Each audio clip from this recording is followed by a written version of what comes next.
I want to open up with 2nd Ezra chapter 14. We're going to start at verse 1. 2nd Ezra chapter 14 and verse 1. And it came to pass upon the 3rd day, I sat under an oak, and behold, there came a voice out of a bush over against me, and said, Esdras, Esdras. And I said, Here I am, Lord. And I stood up upon my feet. Then said he unto me, In the bush I did manifestly reveal myself unto Moses, and talked with him when my people served in Egypt. And this, brothers, let me ask you, who was this that spoke to Moses in the bush? Who's that? Brother Isaiah. Isaiah? Yes. Okay. It's in 1 Corinthians 10, 1 down, I think. Okay, let's read that. Let's read that. 1 Corinthians 10. Read 1 to 3, I think. Very good. Moreover, brethren, I would not that ye should be ignorant how that all our fathers were under the cloud, and all passed through the sea, and were all baptized unto Moses in the cloud and in the sea, and did all eat the same spiritual meat, and did all drink the same spiritual drink. For they drank of that spiritual rock that followed them, and that rock was Christ. Now that's good. I like that. That's good. But I want the one in Acts. Give me the one in Acts.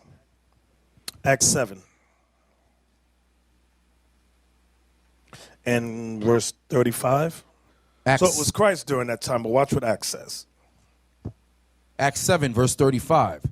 This Moses whom they refused, saying, Who made thee a ruler and a judge? The same did God send to be a ruler and a deliverer, but by the hand of the angel which appeared to him in the bush. Y'all see that? So the angel that was in the bush was Christ. The angel, the word angel just means messenger. That's what it means. The messenger that was in the bush was Christ. So now, go back to 2nd Ezra, please. Chapter 14 and verse 3, I think you're in. 2nd Ezra, chapter 14 and verse 3. Then said he unto me, In the bush I did manifestly reveal myself unto Moses, and talked with him when my people served in Egypt. And I sent him, and led my people out of Egypt, and brought him up to the Mount of Sinai, where I held him by me a long season. Stop. Brothers, raise your hand if you know the answer. What is the long season? Let me hear this brother right here with his hand up. Yeah, you. Put your hand back up. Yeah, you. Yep. Brother Moses. Brother Moses. 40 days and 40 nights. Right, 40 days and 40 nights. Very good. Read on, Captain Isaac. Verse 5. And told him many wondrous things, and showed him the secrets of the times and the end. He showed Moses the secrets of the times and the end. Go ahead. And commanded him, saying, These words shalt thou declare, and these shalt thou hide. So these words, some words were declared clearly, and others was written in parables. That's what it means. Go ahead. And now I say unto thee, that thou lay up in thy heart the signs that I have showed, and the dreams that thou hast seen, and the interpretations which thou hast heard. For thou shalt be taken away from all. And Now I want y'all to see this, that thou lay up in thy heart the signs that I have showed and the dreams that thou hast seen. I want y'all to understand that. So when God gave Moses the understanding from Genesis, remember Moses wrote the first 5 books. He wasn't just telling Moses, and then Adam was created, and then Eve was made. He showed Moses. He didn't just talk it to him. He showed it to him. What's more proof of that? Give me that scripture in Matthew. You know what I want? The Transfiguration. Matthew 17, verse 5. While he yet spake, behold, a bright cloud overshadowed them. And behold, a voice out of the cloud, which said, This is my beloved son. No. Read above it. When they saw who he was talking to. Verse 1.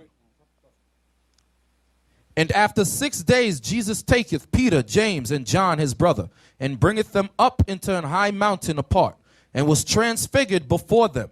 And his face did shine as the sun, and his raiment was white as the light. And behold, there appeared unto them Moses and Elias talking with him. Now, did Peter, James, and John ever meet Moses and Elijah? So how did they know that was them? The Lord has showed him in the. You ever have a dream, and you know who the people are, for some reason. You can identify people in your dreams many times. So the Lord was showing Peter, James, and John, Moses, and Elijah talking to Christ. Showed it to them. So go back to Esdras. That's all I wanted. They caught it. Who doesn't understand what I'm saying? Raise your hand. Okay. You don't get it? Who don't get it? He showed them. He says, so in their minds, the Lord said, this is Moses, this is Elijah. Like the bishop said, did the brothers meet Moses and Elijah? No. So how would he know that was them? The Most High told him that's who it was. That's what he's saying there. Exactly. So when we go back to 2nd Ezra 14. 2nd Ezra 14, verse 8. That thou lay up in thy heart. Yeah. I'm sorry. That thou lay up in thy heart the signs that I have showed, and the dreams that thou hast seen, and the interpretations which thou hast heard. So when we get to the wilderness, what's what I want all of y'all to understand? Christ he ain't just going to talk to us. He's going to show us. Everybody, well, I want to know what the missing books about, what happened there. Don't worry about it. You just make it to the wilderness. The Lord going to show us all. He's going to show us everything from the time of creation all over again. He ain't going to be talking. He's going to show us. Just saying the way Esau shows us things on their TV, the Most High is greater than that. He said, I'm going to show you the deliverance from Egypt. I'm going to show you what Samson did. And you're going to see the face and go, oh, that look like brother so-and-so. Yo, that might have been, that's you. We're going to see it. We're going to see all the forefathers, foremothers, and what they went through. Y'all got to catch the deepness of what the bishop said when he went to Matthew 17. He first pointed out that the first 5 books was recorded, I'm going to put it that way, was recorded by Moses. That means all of the information that we know in Genesis all the way up to Deuteronomy, the Most High gave him that on that long season. Think about how he had to show Moses about the birth of Esau, for instance, because we wouldn't know about that. Think about how he had to show him the flood, because we wouldn't know about that. All of the information about Jacob, Arphaxad, Peleg, all of Joktan, all them names that reading about the Tower of Babel, none of that stuff would be known to us. The Most High gave Moses that information to write that down. Think about how heavy that is. Exactly. We don't. Verse 9. For thou shalt be taken away from all, and from henceforth thou shalt remain with my son, and with such as be like thee, until the times be ended. Now I want you to go to Deuteronomy 34, I think. Deuteronomy 34, verse 4. And the Lord said unto him, this is the land which I swear unto Abraham, unto Isaac, and unto Jacob, saying, I will give it unto thy seed. I have caused thee to see it with thine eyes, but thou shalt not go over thither. Go ahead. So Moses, the servant of the Lord, died there in the land of Moab, according to the word of the Lord. Anybody? Well, actually, that's not the one. I like that, but there's another one. Okay, Numbers 20, verse 12. Read that. Numbers 20, verse 12. And the Lord spake unto Moses and Aaron, because ye believed me not, to sanctify me in the eyes of the children of Israel. Therefore ye shall not bring this congregation into the land which I have given them. That's what I wanted right there. Now, it's the same thing as Deuteronomy 34, but it tells you the reason why it is. How come Moses did not bug out and get angry? All that work Moses did, the Lord said, because you didn't sanctify me, you're not entering the land. It's not a hard question. One hand. 2, 3. And let me see who have not I heard from before. The brother with the purple around his arm. Yeah, him. Let me hear him. Yeah. Give me a name. Shalom, Bridget. Shalom. Brother Adriel. Brother what? Adriel. Adriel? Yes, sir. Okay. All right, it's because the Most High already showed them everything, so he knew that they was going to return there one day again. Very good. Moses didn't bug out. He had already seen that he wasn't going to enter the land during the 40 days and 40 nights. He saw that he was going to die before they entered into. He saw it already. Right, and wrote it down. So I'm going to die over here. And, then I'm going to be, during the time of Christ, I'm going to come down during the transfiguration and talk with him. Then I'm going to be resurrected in the last days. So Moses saw the rest, so he didn't bug out. We bug out. Lord, Moses did all that great work. Lord Jesus, why? Moses saw it all. He saw the second coming of Christ, all that. So Moses was good. So, give me Deuteronomy 33. Let's see some things Moses spoke about. Deuteronomy 33 and verse 13. Deuteronomy chapter 33 and verse 13. So this is some of the things that Moses saw. Come on. And of Joseph he said, blessed Well, of... jump up above that. It might be verse 1. Let me hear verse 1. Deuteronomy 33 and verse 1. And this is the blessing wherewith Moses, the man of God, blessed the children of Israel before his death. Right. So this is what Moses blessed Israel with before his death. This is based upon the things he saw.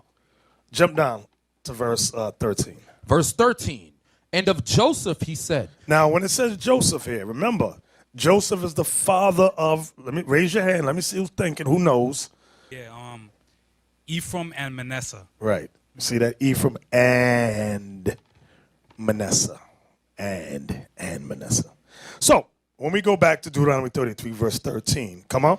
And of Joseph he said. And of Joseph he said, making reference to Ephraim and Manasseh. Go ahead. Blessed of the Lord be his land. For the precious things of heaven, for the dew and for the deep that coucheth beneath. So it's letting you know that Ephraim and Manasseh will have a beautiful land in the last days. Go ahead. And for the precious fruits brought forth by the sun, and for the precious things put forth by the moon. I want you to write this part down. The precious things brought forth by the moon. We're going to touch on that a little later on, but just write that down as a side note. Read. And for the chief things of the ancient mountains, and for the precious things of the lasting hills. And for the chief things of the ancient mountains. We're going to touch on that a little later on, too. Go ahead.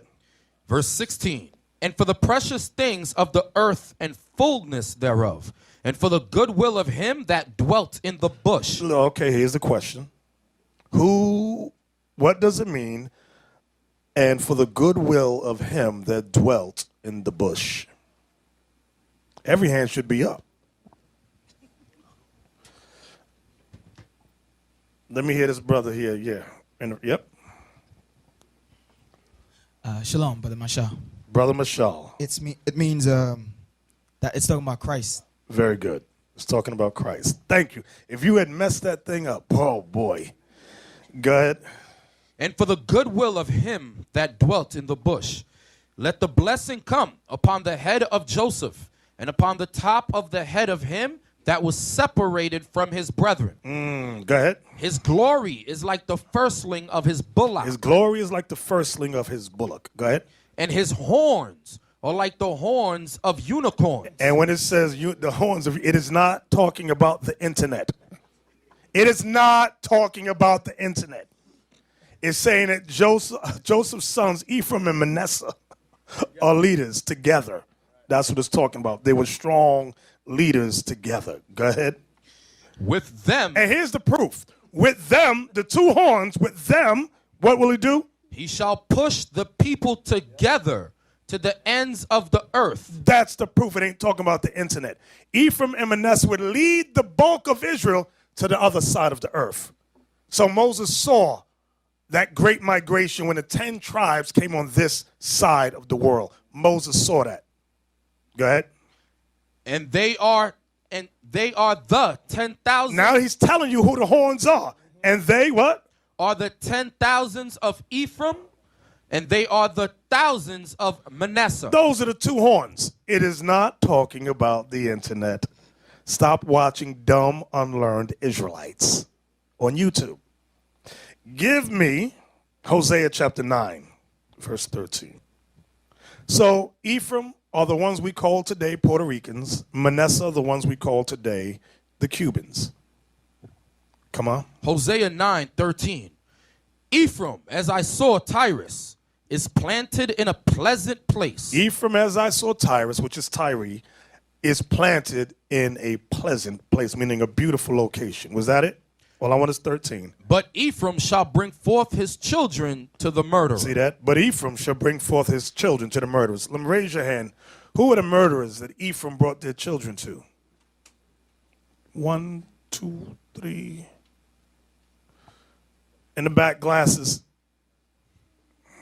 Oh, that's Yahweh Shaiba? Okay. You look different with the glasses on. I didn't recognize him. Who are the murderers? It's talking about the Spaniards, Right. the Edomites. Exactly. Now, well, let me ask you this. Let's say somebody wants to be clever and say, okay, well, during the writing of the book of Hosea, it's not talking about that. This is a prophecy. Okay, it's a prophecy, but did it occur any time else? No. Have a seat, have a seat, have a seat.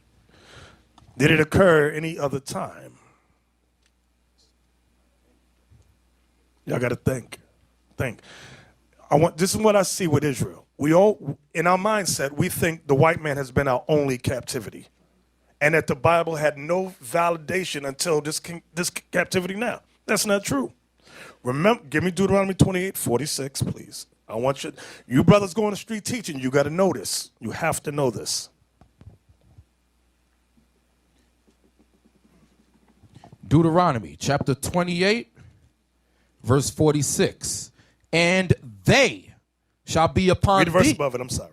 Verse 45. Moreover, all these curses shall come upon thee, and shall pursue thee, and overtake thee, till thou be destroyed, because thou hearkenest not unto the voice of the Lord thy God, to keep his commandments and his statutes which he commanded thee.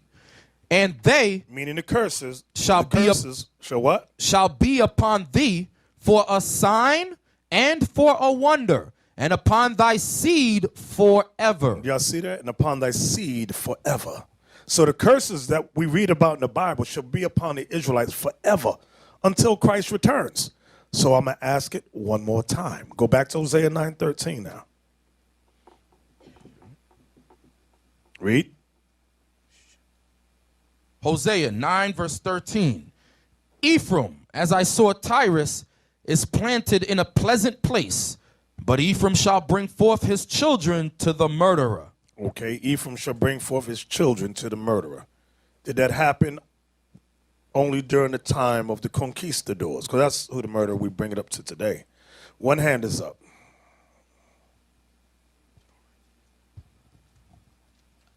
That happened to. Who are you? Masha. Mashal? Masha, Brother Masha. Oh, Masha. Yeah. Okay, you know I got a short-term It memory. happens during the Assyrian captivity as well. The Assyrian captivity. Very good. During the Syrian captivity as well. I want y'all to remember that. Captain Isaac, jump down to verse 17. Verse 17. My good will cast them away. My Read again. God will cast them away, because they did not hearken unto him, and they shall be wanderers among the nations. And they shall be wanderers among, it lets you know that Ephraim and the 10 tribes, there's remnants of them that are wanderers among the nation. Let me see who's thinking. What precept is that? What precept could you go to where it says they shall be wanderers among the nations? John 7, verse 35. That's good. I like that. But I want, stay right there. That's good. Give me one in Deuteronomy. Deuteronomy? Yep. I don't have one. Okay. Oh, yeah. Okay, go ahead. Deuteronomy. Who are you? Sorry, Isaiah. Isaiah. Y'all got to keep reminding me so I get the names in my head. Go ahead. Deuteronomy 32:26. Deuteronomy 32:26. That's good. I like that one. But give me one in the curses. Now, those are good. What they're saying, those John 7:35, Deuteronomy 32:26, good. Right here. Shalom, Brother Nathaniel. Deuteronomy 28:64. Very good. Read that for me. Read it. You got it right there. Go ahead, read it. And the Lord shall scatter thee among all people, from one end of the earth unto the other. Right. Very good. And that goes with James 1:1. So, Isaac, read that again for us. Hosea 10:17. Hosea 9. Hosea 9:17. My God will cast them away, because they did not hearken unto him, and they shall be wanderers among the nations. Now, they shall be wanderers among the nations. So that goes into the diaspora of our people. Now, watch this. Watch this. Give me, before I jump, let me see if I wrote it down somewhere. give me the article about political scientists. Political science. Pay close attention. Okay. Isaac, can you see that? Can you read this for me? Yes, sir. University of Hawaii's news. Political scientist rebuts myth of Puerto Rican natives' extinction. Because there was a myth for a short time that the Boricua Indians had been extinct, which is ridiculous. Wait, let me ask you a question. How do we know, listen, brothers, y'all on the street teaching, how do we know races have not been extinct on the earth? What scripture would y'all go to? Let me hear it. No, right next to you. Yeah, he had his hand up. Let me hear him. Shalom, Brother Luke. Baluch? Luke, Oh, Luke. in Ecclesiastes, when it says there is no end to the people. Very good. Fine. Where's that at? Ecclesiastes chapter 1, what verse? Oh, 4:16. Thank you. You know I'm getting old. Write that down, brothers. There's no end of all the people. So for them to say any race is extinct is a lie. So let's read the article. I want y'all to listen very good. Tony Castanha grew up in Hawaii's eating Chinese food and aware of his mixed blood, which also includes Portuguese and English ancestors. He studied in Seattle, lived in Europe, and taught in Japan. Long active in the Hawaiian movement, he wrote his University of Hawaii's master's thesis on the effects of Hawaiian sovereignty on the non-native population. But it is the Jabaro blood. Hibaro. But it is the Hibaro blood of the Puerto Rican immigrants on his mother's side of the family that called to him. Aware of his cultural identity and prompted by curiosity about that island's experience with colonialism, the University of Hawaii at Manoa ethnic studies instructor turned his eyes to the Caribbean. The Hibaro or Boricua are the indigenous peoples, the Indians encountered by Columbus on the Borican, the native name for Puerto Rico.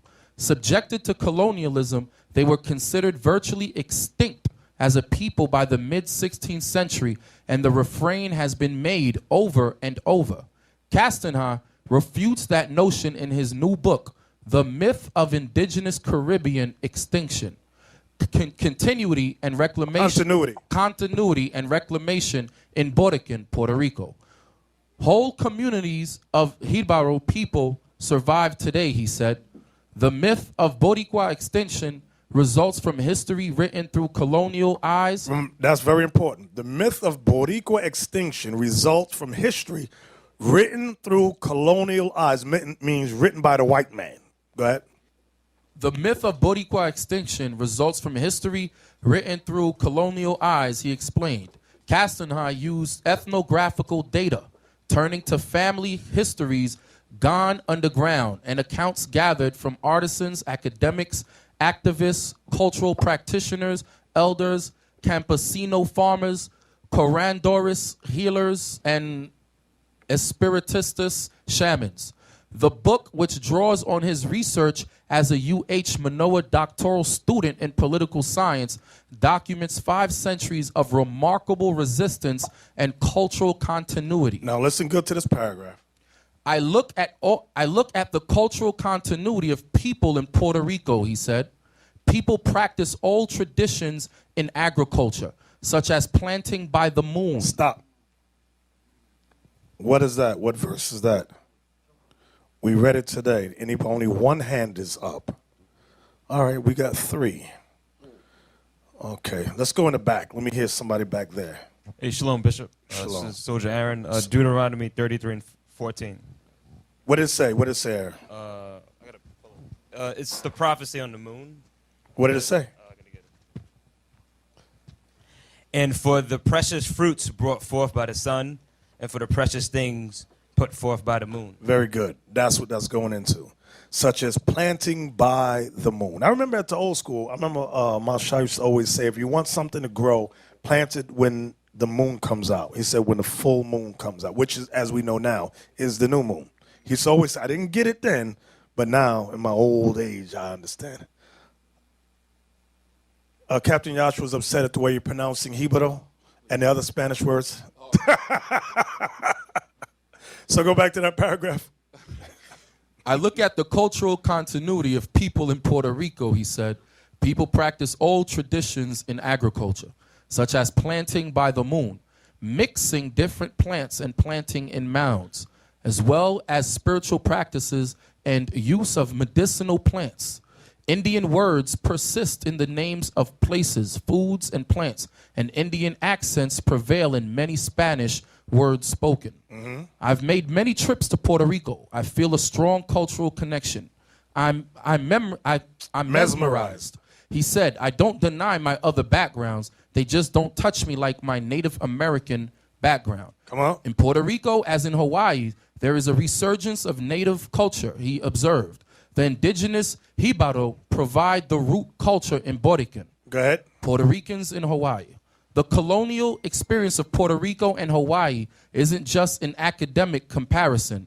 After the Great San Sirocco hurricane and famine, more than 5,000 Hibaro were brought to Hawaii as laborers for the sugar plantations via 11 voyages at the turn of the 20th century. Stop. What scripture is that? What scripture is that?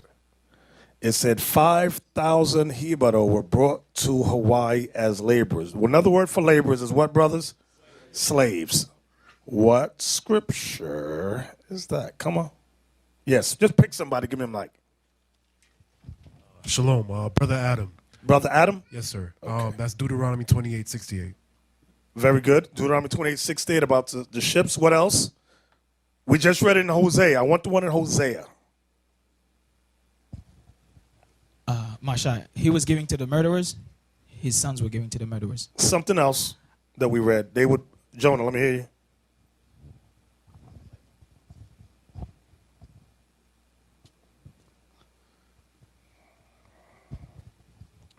That's Hosea 9:17. They shall be wanderers among the nations. Right. They shall be wanderers among the nations. That's what you have to understand. And what I want y'all to see, with those 5,000 Puerto Ricans that was taking it, y'all don't think they married with the people there and had kids? Like, what's that new singer? The little singer we thought was Hawaiian, but he's Puerto Rican?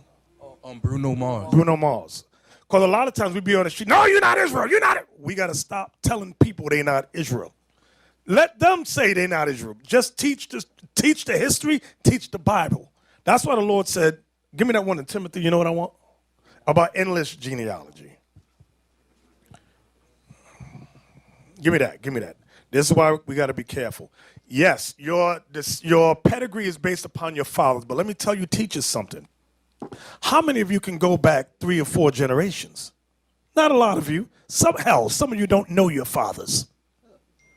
But we're quick to tell others, you're not Israel. Be careful with that. The Most High will hold you to account for that. Read that. First about, don't give heed. 1 Timothy 5, there's one in Titus also. Come on, y'all. 1 Timothy's 1 and 4. Neither give heed to fables and endless genealogies, which minister questions rather than godly edifying. Y'all see that? Endless genealogies minister questions. Well, then who's your father? And then what was his father? And then who's his father? We can only go, how far? I can go back just 3. That's as far as I could go. Don't ask me who was the 4th, the 5th, 6th. I don't know. So that's why that scripture's there for us. All right, everybody understand that? I hope y'all understand that. So now, watch this. Give me Deuteronomy 28:64, which the brother read earlier. I just want to read it again. Deuteronomy chapter 28, verse 64. And the Lord shall scatter thee among all people. And the Lord shall scatter thee among all people. So, like we just read and proved, 5,000 Puerto Ricans were sent to Hawaii as slaves. Now, when we went in Puerto Rico, Captain Zeph can bear witness, we went to a sugar plantation, okay? And they showed us how the Indians were slaves there prior to the blacks coming, okay? And they had certain, you want to speak on it, Captain Zeph? It was a sugar plantation in Puerto Rico we went to, and they showed us that the indigenous people, the so-called Indians, which is the tribe of Ephraim, they were slaves before they brought the Africans over. And they gave them all Spanish names. And then he was showing us a list of names. He said, if you notice, some of the slave names sound like Jewish names or English. English names. He said because some slave masters, they were not Spaniards. Some of them were of other Edomite nations and gave the slaves their names. So that's why you may see some Puerto Ricans who have German last names, Dutch last name, like There's a famous Arturo, no, Schomburg. Schomburg, that's his name. Schomburg, which is a German last name. Okay. And there's Yes. a famous baseball player too. His name is Bernie Williams, and he's an Ephraimite. Y'all see that? So that's why we have to know a little bit about history, and when we teach with understanding. Christ said, I came not to destroy men's lives, but to save them. Okay? So, from there, give me Hosea, Captain Isaac, Hosea chapter 8 and verse 14. Hosea chapter 8, verse 14. For Israel hath forgotten his maker, and buildeth temples, and Judah hath multiplied fenced cities. But I will send a fire upon his cities, and it shall devour the palaces thereof. So you see there where it says Israel hath built temples. Go, give me the next article. The pyramid, I'm sorry, hidden pyramid. Okay. So this is a temple. Okay. Hidden pyramid found in, I don't know how to pronounce it, Jayuya, Puerto Rico. Excuse me for my bad pronunciation. You know, Puerto Rico always make it seem like they're exclusive with Spanish. And all the other Spanish-speaking brothers be saying that the Puerto Ricans got the word Spanish. Be all broken Spanish, all jacked up. When y'all see the video, you got Captain Aparm and Captain Joshua teaching going, ¿cómo se dice? What's the word for car? Carro. Yeah, carro. When you watch, and they be quick to try to correct somebody. Read that. Read this article. No, I want to read the words. Reputable news source. A man found what seems to be an Aztec pyramid while he was looking for carambolas in the Caruya jungle. According to him, the structure measured about 3 stories high, but it is estimated that half of the structure is still buried underground. So half of the structure is still buried underground. Go ahead. Archaeologist Chio Pagan commented that the find will rewrite the island's complete history. Y'all see that? Archaeologist Chio Pagan commented that the find will rewrite the island's complete history. Because when you really look at the Taino Boricua history, it's very little. It just starts with slavery. And even when you compare their history with the Aztecs and the Mayans, you can see that they had history pre-Columbus. But with Puerto Rico, it's like they were nobody before Columbus. But with this find, it proves that they had a history prior to that, although we already knew that. Go ahead. Right now, there is a dispute on who will take over the archaeological dig. What white man's going to take it over? Go ahead. Since hundreds of unemployed Puerto Rican archaeologists fight over the priceless find. Now, we met an archaeologist, Rainiel Rodriguez. Yes, sir. We did an interview with him. We're going to show you pictures on him. Go ahead. The police had to be called to cordon off the area. No arrests have been made. So you can't even go into this place yet. And the Esau, they found some stuff in there. They're robbing whatever's been left behind. They're robbing it. That's what they do. Okay. Now, Bishop. yes. Also, when the sister Rose, when she saw the pyramid that she saw, she was just driving by and she just happened to turn back because she saw it from her peripheral. And she said there was gates, and the gate just happened to be open. But as soon as she did the video, someone kicked her out. Yeah, you see that? Y'all see that? But you sisters be on point. Y'all just keep hope alive. Keep hope alive. Now, the argument always is, well, if you're the Israelites, how come y'all don't still be building pyramids? Well, this is proof that we're the Israelites. We got pyramids. Give me that in 1 Maccabees, chapter 13, verse 27 and 28. We always build pyramids. That's what we do. And in order to build a pyramid, that structure that we just saw, you got to know mathematics, arithmetic, astronomy. You can't be a Hebrew. Y'all don't know what I mean. Anyway, you can't be a dummy. A mountain goat herder somewhere. You have to be smart and have an intellect. Okay? Come on. 1 Maccabees 13. 27 and 28. Verse 27. Simon also built a monument upon the sepulchre of his father and his brethren, and raised it aloft to the site, with hewn stone behind and before. Moreover, he set up 7 pyramids. So the Israelites, Simon, set up 7 pyramids. Go ahead. One against another, for his father and his mother and his 4 brethren. Was that it? And in these he made cunning devices, about the which he set great pillars, and upon the pillars he made all their armor for perpetual memory. You know what these cunning devices are? Like if when y'all look at the movies, Indiana Jones and all that in the Temple of, I don't know if that's the right movie, but he goes into the pyramids and they got these traps and things in there when they walk. I don't know the movie's name. Y'all correct me, y'all movie buffs. But you go in, they got these devices set up that if you stand on this, the rock goes down and something comes out the wall and jacks you up. Y'all know what I'm talking about? Yeah, thank you. Cunning devices, that's what Simon was creating in these pyramids. Cunning devices. And you know, Esau obviously destroyed them things to the ground. Give me Exodus chapter 1, verse 11. Exodus chapter 1, verse 11. Therefore, they did set over them taskmasters to afflict them with their burdens. And they built for Pharaoh treasure cities, Pithom and Ramses. So Pithom and Ramses are located in the Valley of the Kings, where you have what's called temples. What another word for temples are pyramids. That's what they have there.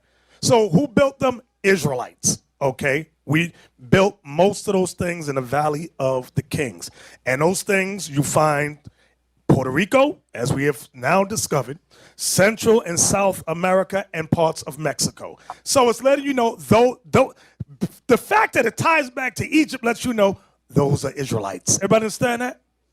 So now watch this. Give me, what do I want now? And you know what, Captain Isaac, you said something when we were discussing with the professor, Rainiel Rodriguez. Isaac said, go ahead, tell him what you said. Well, basically I said if all of these pyramids and all of these stones were Hebrew writings, Phoenician texts, they're all being found where? Mexico, Venezuela, Peru, Puerto Rico, right? But the so-called Jewish people, you'll never find none of these stones coming up in Poland, Czechoslovakia, Hungary, Russia. You'll never find that over there. Why is that? Because they're not the Israelites. That's why. Exactly. All praises to the Most High. That was a good point. I love that point. Give me Hosea chapter 3. You know, all these nations, man, that you know, like Psalm 83 said, I mean, there's a conspiracy against the Israelite. Even though when we come out, we showing true histories, we showing truth about our people. There's always like a few bones that throw out here. You understand? You just said these people is no more. But how the hell they was brought up in cargo slave ship to other land, to other countries. But there was no more. You understand? Esau forcing us to do to research the history. You understand? But he will hide the true history, just giving it to his own elite people. But us, he will giving us the water, the how you call it? Yeah, watered down. You understand? So we have to be very mindful. Okay, read that for me, Captain Isaac. Hosea 3 and 4. Hosea 3 and verse 4. For the children of Israel shall abide many days without a king, and without a prince, and without a sacrifice, and without an image. Oh, that reminds me. Read the first part of that again. It just popped into my head. For the children of Israel shall abide many days without a king. Many days without a king. Now, give me Deuteronomy 28. This is for the stupid, what do they call themselves? Christian apologetics. The pathetics. Alt-right Christian apologetics. The alt-right Christian apologetics. That's their name. Give me that. You know what I want? Deuteronomy 28 about, yeah. Verse 36. Yeah. Deuteronomy 28:36. The Lord shall bring thee and thy king, which thou shalt set over thee, unto a nation which neither thou nor thy fathers have known. Listen good. These dumb alt-right Christian apologetics tried to use that to go, so who was the kings in Israel during the transatlantic slave trade? Huh? See, we proved them wrong. Then you got all these stupid Edomites going, can. Yes. No.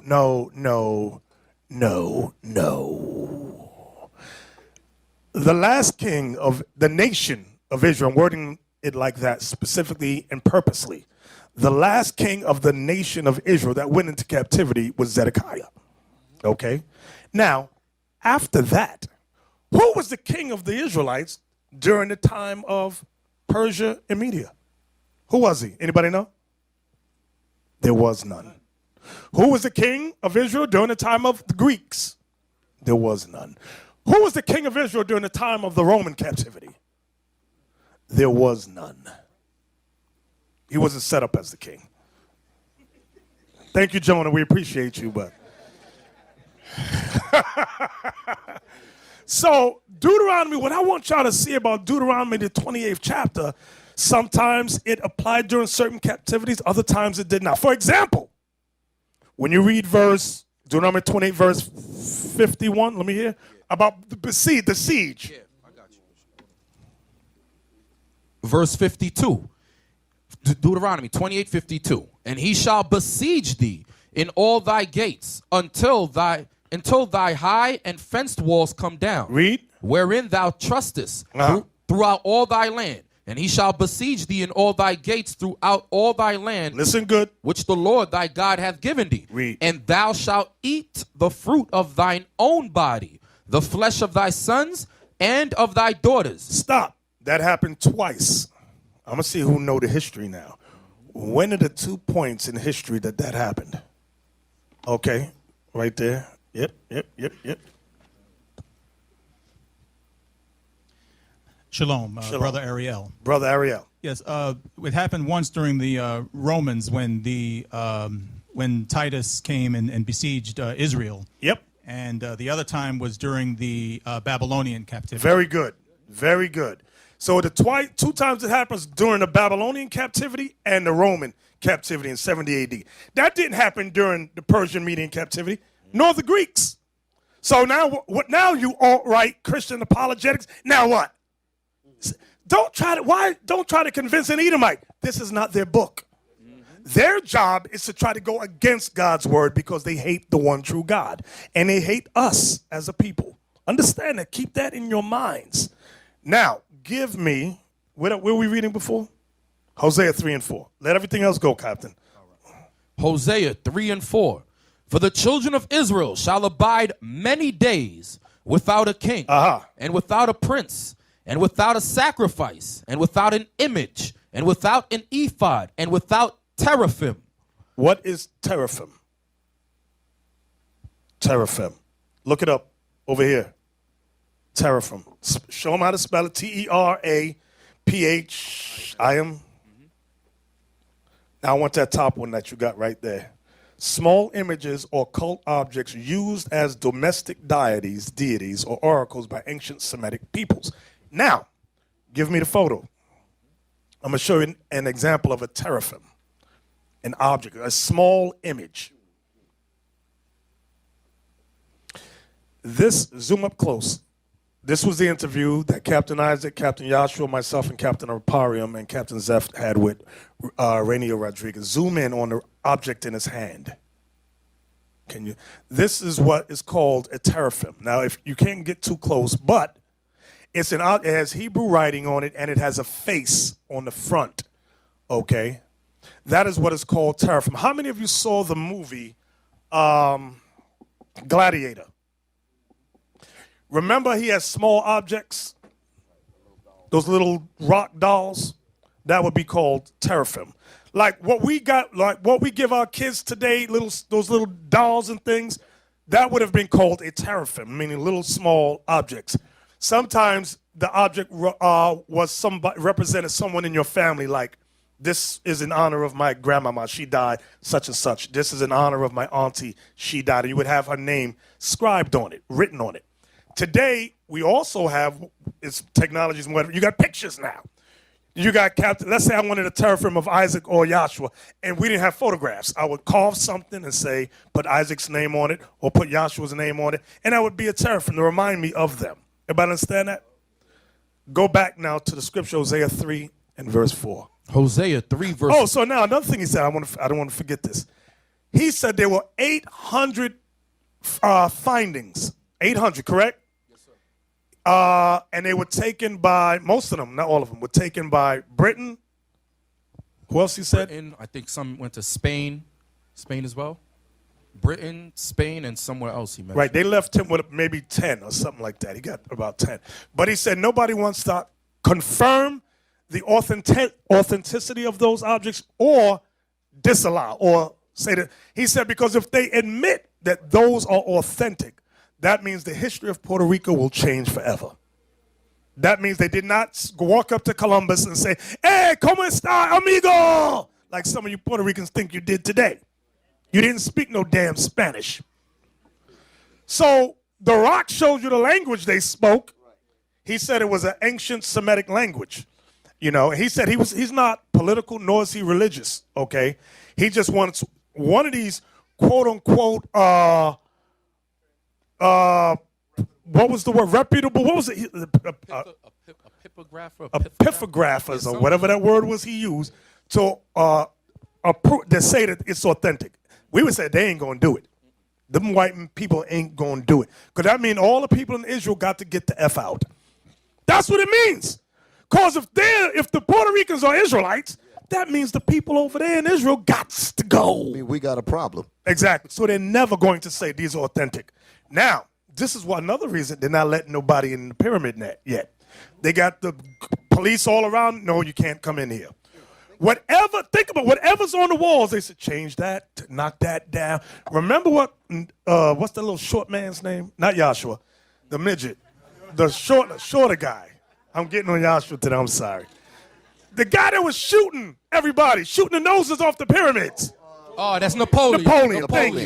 He said, they're black. We got to disprove that. Shoot the nose off. Aim, ready, aim, fire. Boom, blew the noses off. So that's why Esau says Egyptians were white people. If they had left the noses there, you would be more so to identify that they were black. You know how many Edomites to this day believe the ancient Egyptians were white folks? It's like, are you stupid and retarded? Egypt is where? It's in Africa. Oh, that leads me to the next thing. I don't know if I showed you the video. I showed some of y'all the video. I showed you, Zeph. Was that it? Yeah. Huh? Yeah, we saw it in Puerto Rico, right. Remember, you could walk from Israel into Egypt, right? So where's Israel? Israel's in Africa. Esau put the term Middle East so that when you think Israel or Egypt, you think Arabs or white folks. It's a mind game. There was no term as Middle East ever. Esau, to make this the term, they're all going to go with it, teach it in the school system. So now you say, where's Egypt or Israel? Middle East. Right. But when you look on the actual map, it goes Israel, Egypt, then I forgot what's under Egypt, Sudan, right. It's Libya, it's all connected. Remember, Israel was in a land of who? Canaan. That's Ham. That's Ham. That's come. Why they say come? Spitting all on the mic. Come. So these are the things we really got to recalibrate our thinking. Esau has done a job on everybody. They the devil the Bible speaks of. Now, give me the next article about the Taino Indians. Okay, let's go down. Now, Captain Aparim has a book that explains the word Taino is more of an adjective, and it meant something. What was it, the meaning he was showing us? I used to know, I just don't remember the second. Good people? Buena gente. Buena gente, okay. And Boricua was a Hebrew word that meant brave, noble lords. He got the book. Okay. Taino, where do I want to get to in this part? Go to when the time came for Columbus. Go down. I don't want to read all of this. When the time came for Columbus. Keep going. Okay, right there. I'm going to start here. Captain Isaac, can you read this for us? When the time came for Columbus to return to Spain, he did not have nearly enough gold to pay for his expedition. So he had his men round up 1,000 of the very biggest and strongest Taino. They found they could only fit 500 of them in the stinking holes of the ships. So Columbus took those 500 aboard to be sold at the slave market in Seville to raise money to repay the king and queen. And he gave the other 500 Taino to Spanish colonists. Over 250 of the Taino died en route to Spain, and their bodies were tossed overboard. This is Deuteronomy 28, verse 60. So that's why y'all keep listening to some of these dumb black Hebrew Israelites that say the Puerto Ricans didn't go through the slave trade like we did. Yes, they did. Then shut the hell up. and learn history. Just be quiet. Shh. Don't talk. Don't ever talk again. You don't know anything. Be quiet. Cállate la boca.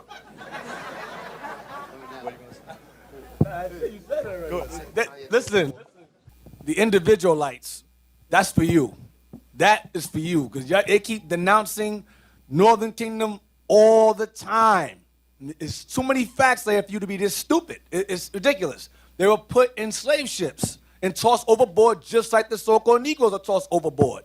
That's why the sharks would follow the ships and change the damn sharks or change their routes to follow the ships to eat the bodies off the ships. And you don't think that while they was in Spain as slaves that you don't think they multiplied? You know, brothers from the UK went to Spain. Tell them what happened. The brothers went over there to Spain to hand out flyers and so forth. And what did they discover over there? They had like museums and so forth and different. They said there was thousands of Puerto Ricans there and Dominicans in Spain. So we got to go there, go teach. So they went there on a fly mission. Guess what? We going again, and we going to set up camp, boots on the ground, and blast them to hell and back. So see, there's so much history that America has a censored history. Take the mic from. Just read it. Deuteronomy 28:68. This is for the naysayers out there. Just want to rub it in your face. So it said they found they could only fit 500 in the stinking holes of the ships.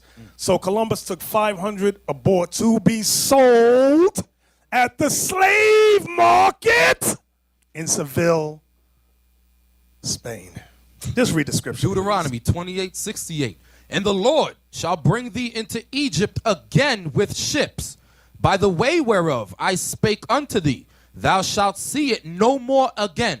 And there ye shall be sold unto your enemies for bondmen and bondwomen, and no man shall buy you. No man. Now, you know how they teach so-called Puerto Ricans how they're first and foremost Spaniard, no mestizo, then they're native, and then they're black. You heard that story before? Mm-hmm. They go, oh, well, Puerto Ricans make up 3 different nationalities. That's the lie. So this guy, this is a recent article. Go down. Indigenous Puerto Rico DNA evidence upsets established history. Because the established history is that they're first and foremost Spaniard, then native, then Negro, which is a lie. He says history is written by the conquerors. The native peoples of North America know this all too well, as they are still trying to bring the truth to light. Now their long-lost Caribbean cousins are beginning the same process. They're the same people. You know that. It's an uphill battle. Most Puerto Ricans know or think they know their ethnic and racial history, a blending of Taino, Indian, Spanish, and African. That's what they say. Students of the island's past have read the same account over 300 years, for over 300 years, that the native people and their societies were killed off by the Spanish invaders by the 1600s. So they say, see, they killed them off, so you guys are primarily Spaniards. That's what they teach them. It was always noted, though, how many of the original colonists married Taino women or had Taino concubines, producing the original mestizaje, or mestizaje, I think, mixture, that when blended with African would produce Puerto Ricans. So that's what they would say, see, so you guys are us, you're Spaniard. Then you're native, then you're black. That was the order of operations at first. This guy goes, no, that's a lie. Those first unions, according to the conventional wisdom, meaning lie, explain why some Puerto Ricans have a little bit of native heritage. Mainly we are Spanish, we are told, with a little African blood and far away from Taino ancestry. But the order of that sequence will have to change. Dr. Juan Martinez Cruzado, a geneticist from the University of the Puerto Rico, Mayagüez, who designed an island-wide DNA survey, released the final numbers and analysis of the project in 2003, which is very recent, and these results tell a different story.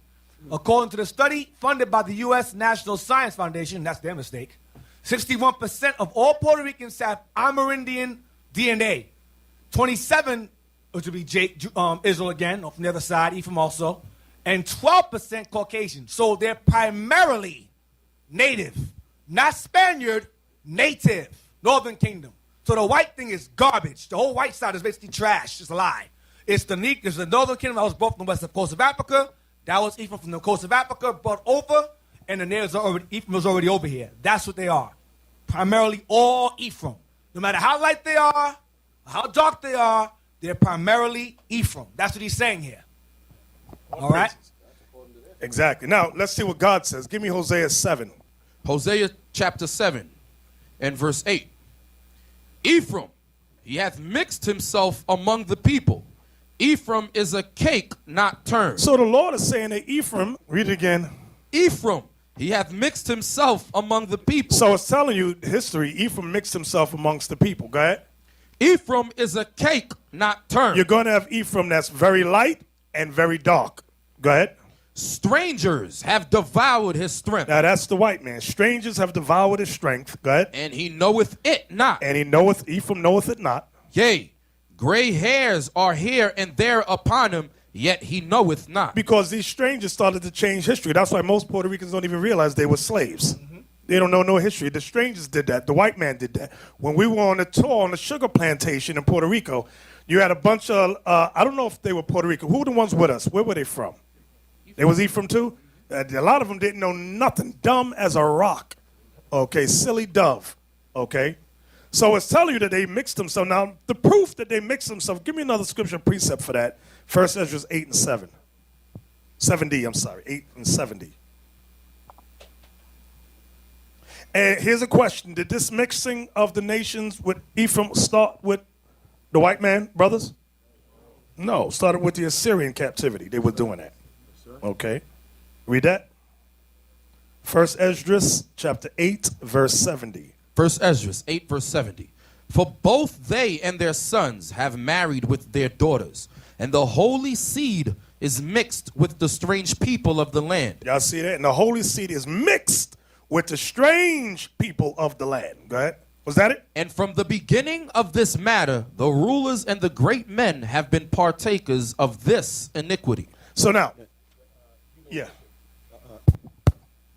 Something wrong with your mic. You know that the history that you just, they're showing you that these people been mixing from years. That's what God called them Gentile. Because when you lost your culture, what they're going to call you? Gentile. Because you learn the other people way. They cannot call you Israel. We don't know nothing about Israel. That's why these people have to understand. When you're looking at the study of Paul, Paul have to refer to the Israelite as Gentile. Because there was prophecy in Isaiah that was going to call Gentile. There was prophecy in Ezra that was going to call Gentile. So he cannot say Israel, but that was not the time for him to say Israel because everything go by time limit. That's why these dumb Israelites don't understand. And one time Paul could not say Israel. He have to refer to him as the Gentile. You understand? Yeah. Exactly. Go back to Deuteronomy 28:68. I got to bring this up for those dumb, stupid, alt-right Christian apologists. Whoever joins them, you're an idiot.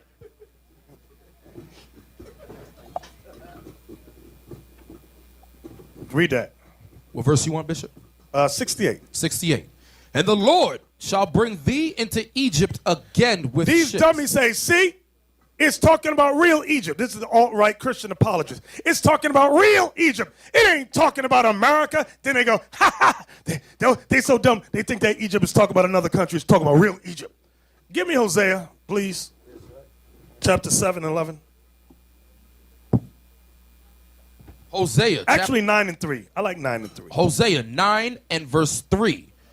They shall not dwell in the Lord's land. Israel would not dwell in the Lord's land. Go ahead. But Ephraim shall return to Egypt. But Ephraim shall return to Egypt. Let's see if it's real Egypt. Go ahead. And they shall eat unclean things in Assyria. So, you see that? Do y'all see that? That Egypt there is talking about Assyria, because that's when it began with them. So, you dumb alt-right Christian apologetics, shh, you need to be quiet too. You don't know nothing. Nothing. This is our book.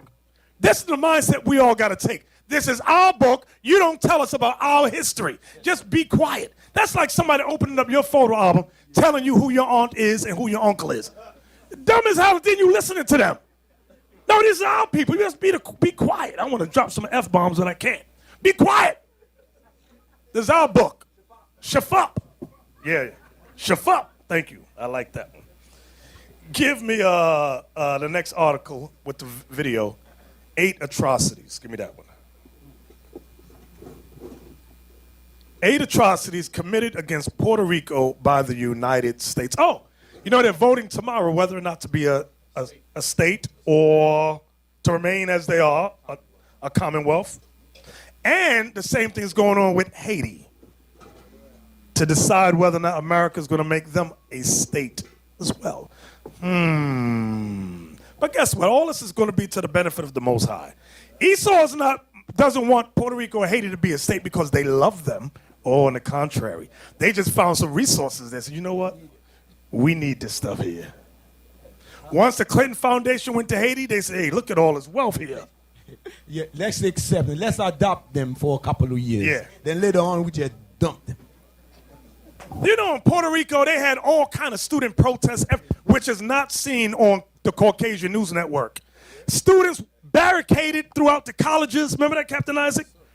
We were like, this is not on the news in America. All the students, they had pictures of the bankers all on the walls with graffiti, calling them all kind of curse words I can't say, but y'all don't see it on the video. And we were like, yo, this is not on the news nowhere. Going through food strikes and things like that. Crazy, because they raised the tuition of the colleges, so they said, oh, we got to offset the national debt. Listen, you're making the poorest students kicking them out. That's what you're doing. They're closing elementary schools in Puerto Rico, junior high schools, high school, closing them at a phenomenal rate. And none of that is on the news. None of that. So read that. Okay, let's read what it says. Let me see what it says under it. Isaac, come on, help me. Read. Puerto Rico is an unincorporated territory of the United States located in the Caribbean Sea. It is a small island with a population of almost 4 million citizens. On July 25, 1898, during the Spanish-American War, United States invaded Puerto Rico and commenced a long relationship between the two. With this list, I'll try to underline 8 atrocities committed by the United States in Puerto Rico. La Operación is a documentary that highlights the female sterilization policy. This policy was implanted by the United States as part of FDR's Operation Bootstrap. In a move toward industrialization, by 1974, 35% of the Puerto Rican women were sterile, and this number reached 39% by 1981. The problem with this sterilization policy is that most of the Puerto Rican women were misinformed about the sterilization process, and most of the women didn't know what the consequences would be. So now, right there, that forced sterilization that nobody wants to talk about. Look up, I put an article on GroupMe some time ago about Campos, where he found a letter. It might be here. Go down. Let me see something. Go down. Let me look. Go down. Go down. Go down. Go down. Go down. Go down. Okay. Go. This is him. This is one of the revolutionaries of Puerto Rico. Go down. Let me see something what it says. Let me read. Stop. Oh, that's it. Number 5. Number 5. Now, this Dr. Cornelius Rhodes, this Edomite, this devil, Albizu Campos had found something written by this guy, and I want y'all to see what was said. Come on, let's read it. Captain Isaac, I want you to read it. Dr. Cornelius Rhodes was an American doctor and pathologist that became infamous for performing several objectionable experiments with human beings.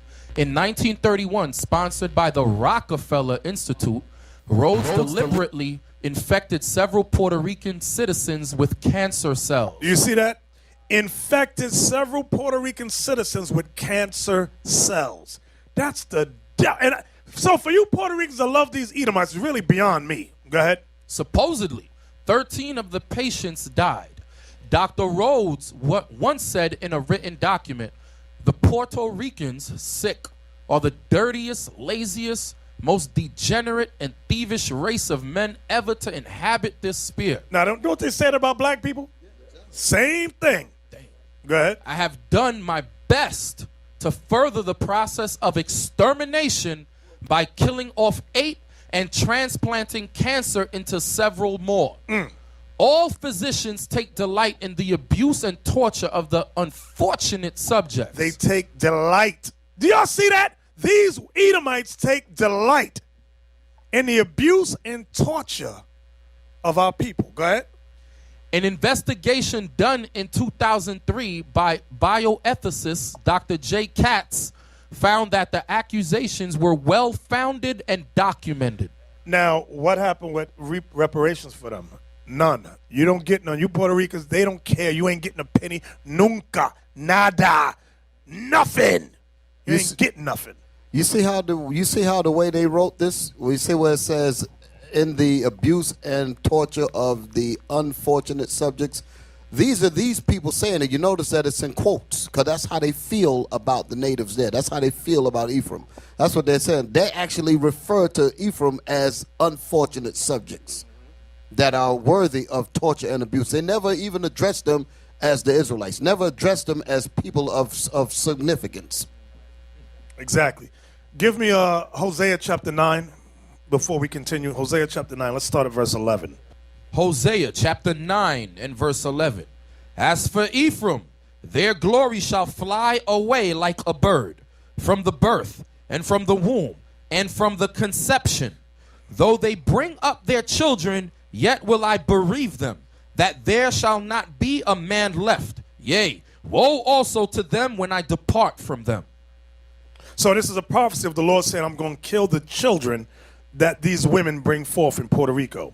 So so for many of our people, I think I might be the white man. No. The Lord said he was going to kill a lot of them kids. A lot. So don't worry. Go ahead. Ephraim, as I saw Tyrus, is planted in a pleasant place. But Ephraim shall bring forth his children to the murderer. Give them, O Lord, what wilt thou give? Give them a miscarrying womb and dry breasts. That's when the Lord was killing off a lot of the kids. Go ahead. And that's why another thing with that forced sterilization as well. Go ahead. All their wickedness is in Gilgal, for there I hated them, for the wickedness of their doings. So the Lord hated Ephraim for the wickedness of their doings. Go ahead. I will drive them out of mine house. That's when they were forced out of the land of Israel. Go ahead. I will love them no more. All their princes are revolters. Ephraim is smitten. Their root is dried up. They shall bear no fruit. Yea, though they bring forth, yet will I slay even the beloved fruit of their womb. So God said, I'm going to kill a lot of their children. A lot of them babies that they had with the Spaniards was put to death. Because there was a lot of rape. When we went to that sugar plant, they said there was a lot of sex going on with them Puerto Rican women, the Tainos, that the white man was doing. And the Lord told us a lot of them kids was put to death. They died. So now, don't worry about you being Esau. Get over that. Go back to that thing. And based on the statistics that you just showed, it said, what was the percentage again? You remember? 1% native, 27% native Ephraim from the West Coast, and then 12% Caucasian. See that? So don't worry. Y'all all right. Go ahead. Where we at? Come on. Go back to this article. Now go back up to number 7, I think. You was at 7? Vieques. All right, I wanted to read about Vieques. Read that, Captain Isaac. Vieques is an island municipality municipality of Puerto Rico located in the northeastern Caribbean. It is also known as La Isla Niena. Vieques has a total area of 134,004 square miles and is inhabited by more than 9,000 Viequenses. From 1941 to May 1st, 2003, the United States Navy used Vieques for naval training and testing.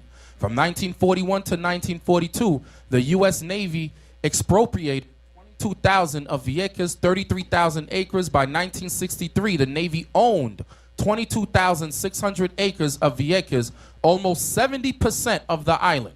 In 1948, they commenced bombing exercise, which continued for 55 years. Over the course of their stay, more than 22 million pounds of military and industrial waste was deposited on the island. And you know what? The Puerto Ricans have no say in this. All those bombings, you know there's nuclear radiation over there. Give me the next number. Yeah. No, you're going back. Let's go. Yeah, Bishop, they also said the kids that raise up in the environment, they don't grow up like regular kids. There was a special on that. Okay, radiation experiments, go ahead. Come on. Read this one. This is Pedro Albizu Campos. He was one of the great revolutionaries of Puerto Rico. And you know, I did a test in Puerto Rico. I asked the brothers, name me at least 4 or 5 Puerto Rican revolutionaries. Wait, let me do the test here. How many are here Puerto Rican? Raise your hand. Now ain't no Puerto Ricans in here? Raise your hand. Let me see. Hi. It's only 1 Puerto Rican. 2. Okay. Anybody else? Anybody else? You know there's more Ephraim in here than that. At the end of the class, brother say, Ephraim, All right. and it be all over the place. Why ain't Abiel's So where they hand? at? Oh, I asked you in Puerto Rico. Okay, Joseph, stand up. Give us 4. Just give us 4. Okay, 2. Give me 2. Damn. All right, Brother Baruch in the back. You Puerto Rican. Name me 2 revolutionaries from Puerto Rico. Hey, you Dominicans, I see y'all laughing. We'll put it on you too. You're going to be sitting there going, But they know about those parades, though. Yeah, y'all know about the parades. So, now, Captain Isaac, can you put the link? Remember, you sent me a link, and I want all of them to get it. I want them to get it. This is why, now, Isaac, I want you to get, now I got you doing 2 things. Hey, Shem, can you read for Isaac while he's doing that? I know, Captain Zeph, Shem, look at me. Read Deuteronomy 28, verse 64.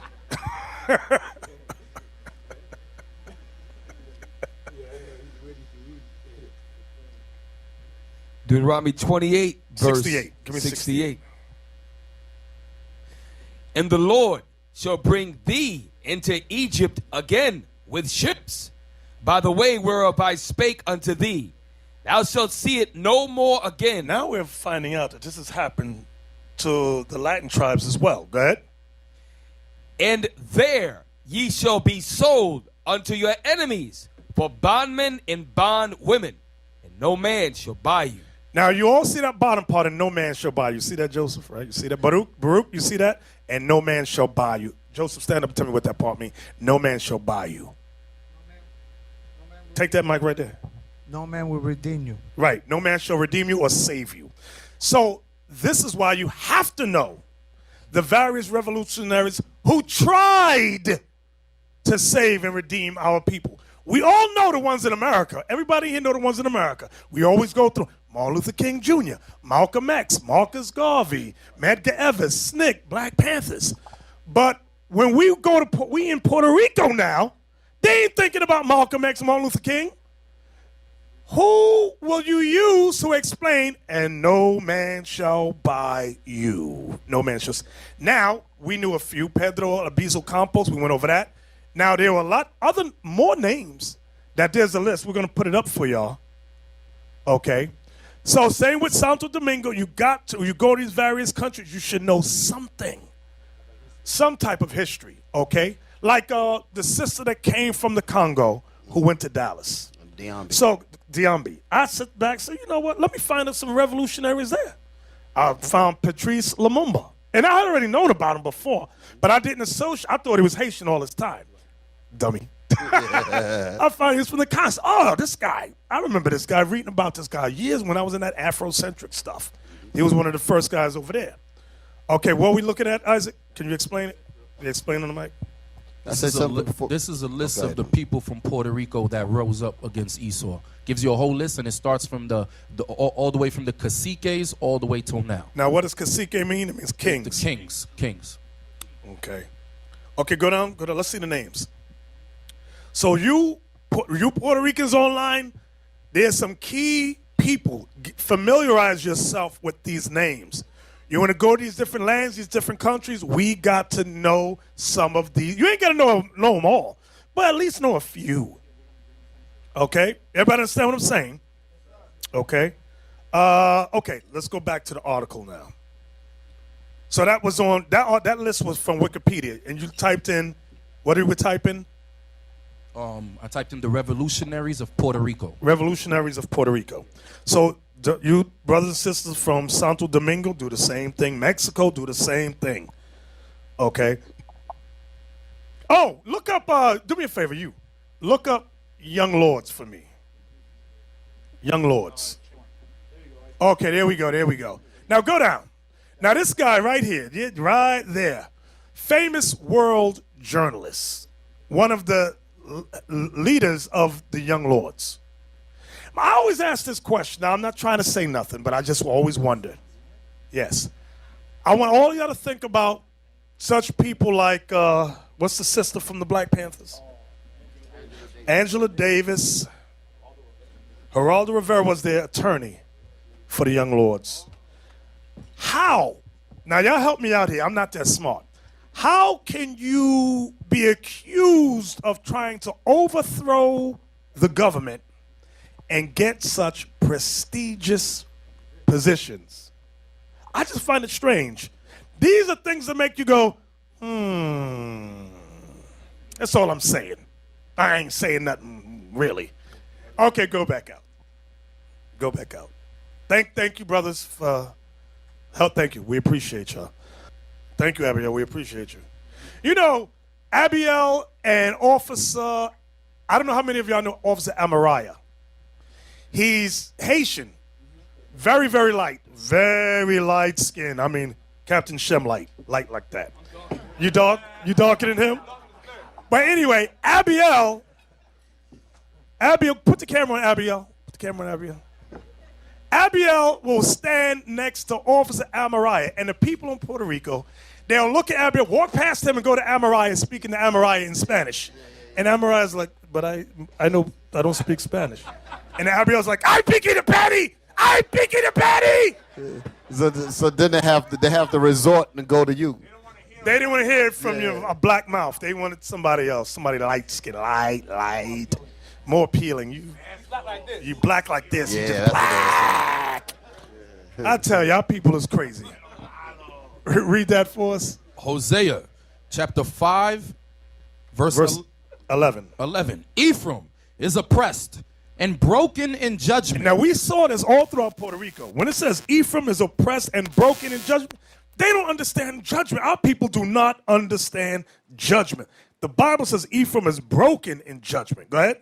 Because he willingly walked after the commandment. The commandment he walked after was the commandment of who?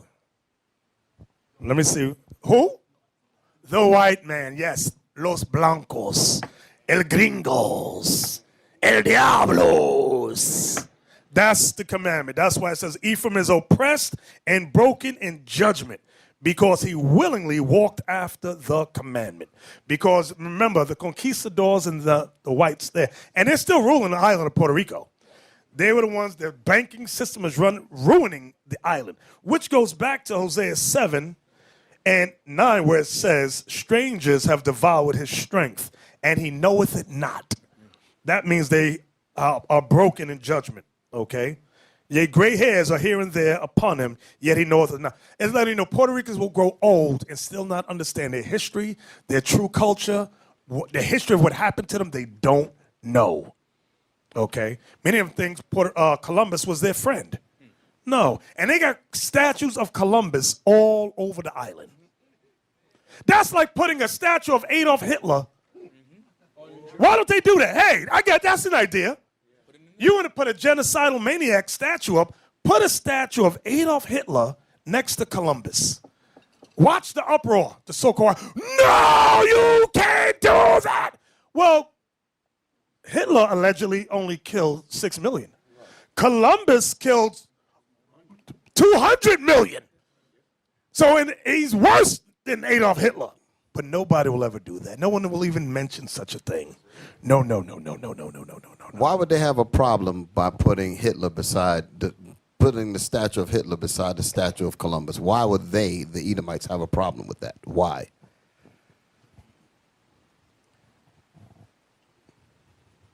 Whoever got their hand up. Right. And don't grab the mic if you're going to give me something that's far out in space. Give me something. All right.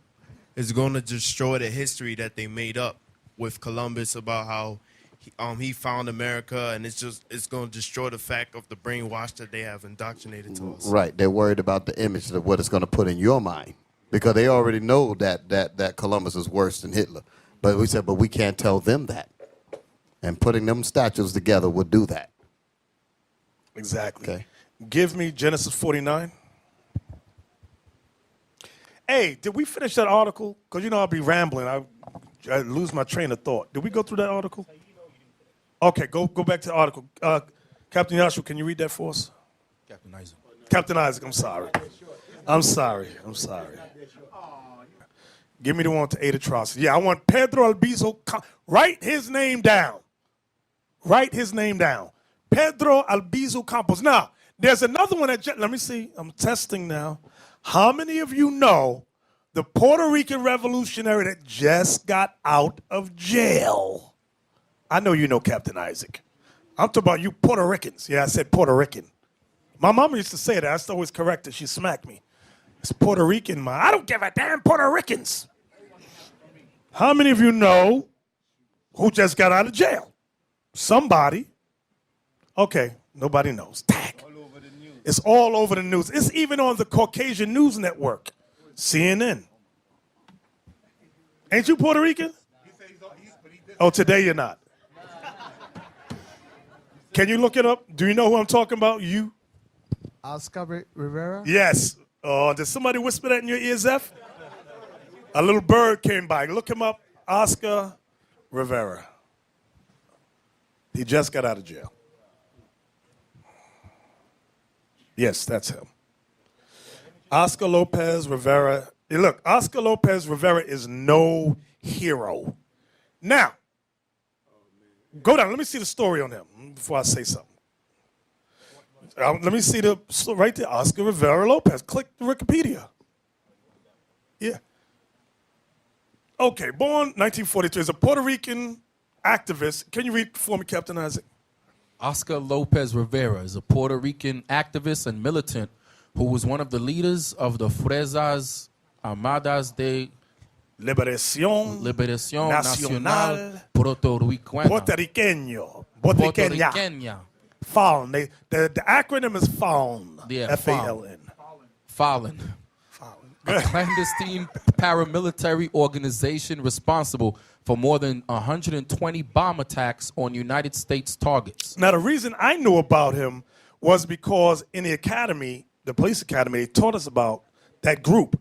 There was a bag in front of one police plaza with a bomb in it. And an Edomite cop walked over. You know how sometimes you see a bag, you just, what's that? And it went boom and blew the Edomite's leg off. So that's how I knew about it. Other than that, I would have never known. So that's why in the patrol car, they got something like, when you see something, do not kick it. Go ahead, read on. A fugitive since 1976 and indicted in 1977 and 1979. Lopez Rivera was arrested on May 29, 1981, and tried by the United States government of seditious conspiracy, the use of force to commit robbery, interstate transportation of firearms, and conspiracy to transport explosives with intent to destroy government property. Lopez Rivera maintained that according to international law, he was an anti-colonial combatant and could not be prosecuted by the United States government. On August 11, 1981, Lopez Rivera was convicted and sentenced to 55 years in federal prison. On February 26, 1988, he was sentenced to an additional 15 years in prison for conspiring to escape from the Leavenworth federal prison. The imprisonment of Lopez Rivera was opposed or supported by individuals and groups representing political, religious, and other constituencies. Some called him a terrorist, but others said he was a political prisoner. Several U.S. congressmen supported Lopez Rivera's release from prison. Now, you may or may not agree with his tactics of the alleged bombings. This is why I prefaced it by showing us the 8 atrocities committed against Puerto Rico. Remember the forced sterilization? Remember the implanting of the cancer into the people? There was a lot of things that this group, they knew about, and they were fighting against the white man, okay? Because there was nobody standing up for them to attempt to do anything. So although, like when we were in, remember we was asking the students, how far are you willing to go here in Puerto Rico? Because your schools are closing. Your country's being sold out by the white man. How far are you willing to go? I said, no, I'm not saying that we're going to make bombs. I'm not saying that. I didn't say that at all. Let's put that on tape. I didn't say that. But you need some leaders with some big balls, some cojones, some big mouth. And I do believe the CIA had infiltrated them while we were there. Because when you see the video, y'all see the white people in the back running their damn mouths. But anyway, he was one of the guys who got arrested in court, and he was not a crazy guy. He wanted the liberation of Puerto Rico. So remember that name, Oscar Lopez Rivera. Talk. Captain Empire, they're sending me, so let me read what he's saying, in case I said something wrong. Okay. Hey, and when is Puerto Rican parade? I think it's on Sunday, right? Tomorrow. Yeah, Sunday. So he had supposed to appear at the Puerto Rican parade as a guest, you know, as the forefront for the parade. You had a bunch of donors that was and sponsors pulling out. I was like, listen, we ain't supporting Puerto Rican parade, so it's a bunch of craziness going on in the news and the media over this brother being released from prison. All right? Exactly. Where we at? You know I lost my place. Where we at? Somebody help me. Somebody help me. Where we at last? Oh, you said Genesis, but you didn't. Genesis 49. I wanted the article. Go back to the 8 atrocities of Puerto Rico. So, again,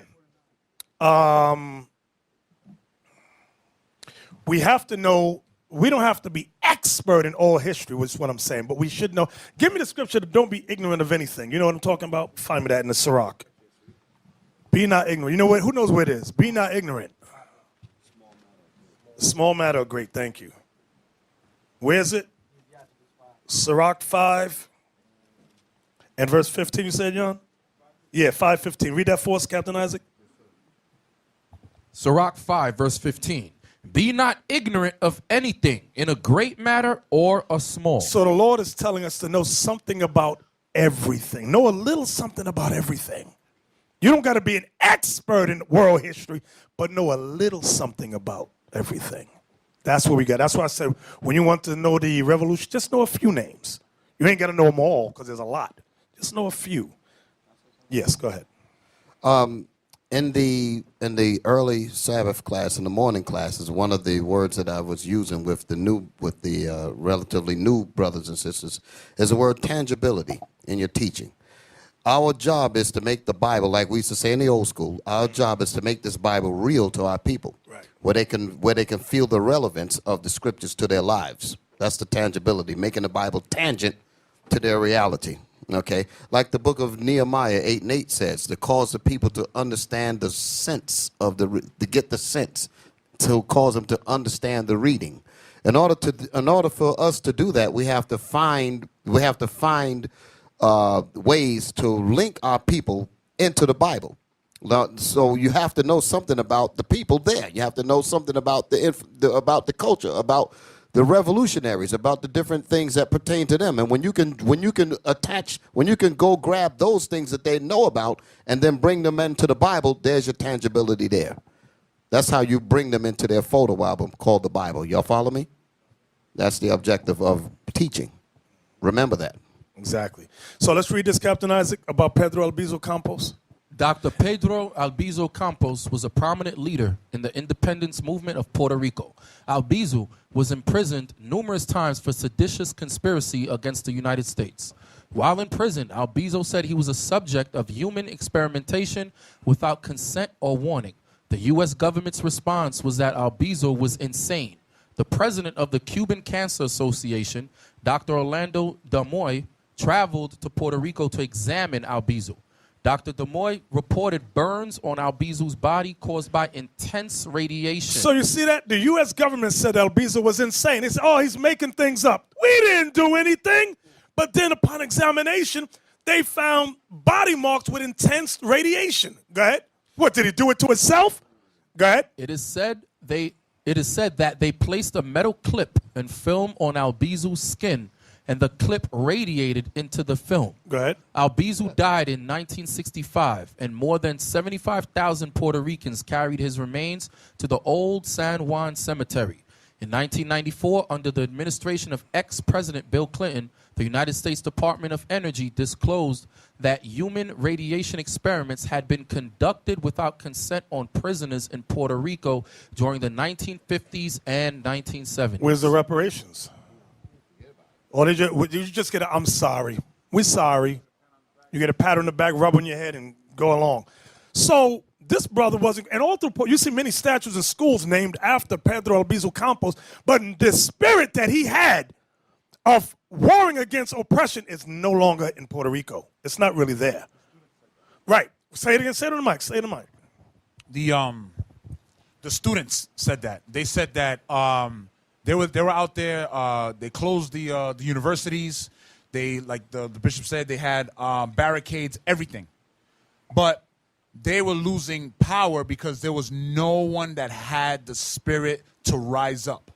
No one had the spirit to make a move except for the students. And even the students themselves were losing hope. Right. Because the old people, they weren't around, no one was cheering them on, no one was trying to give that spirit to them.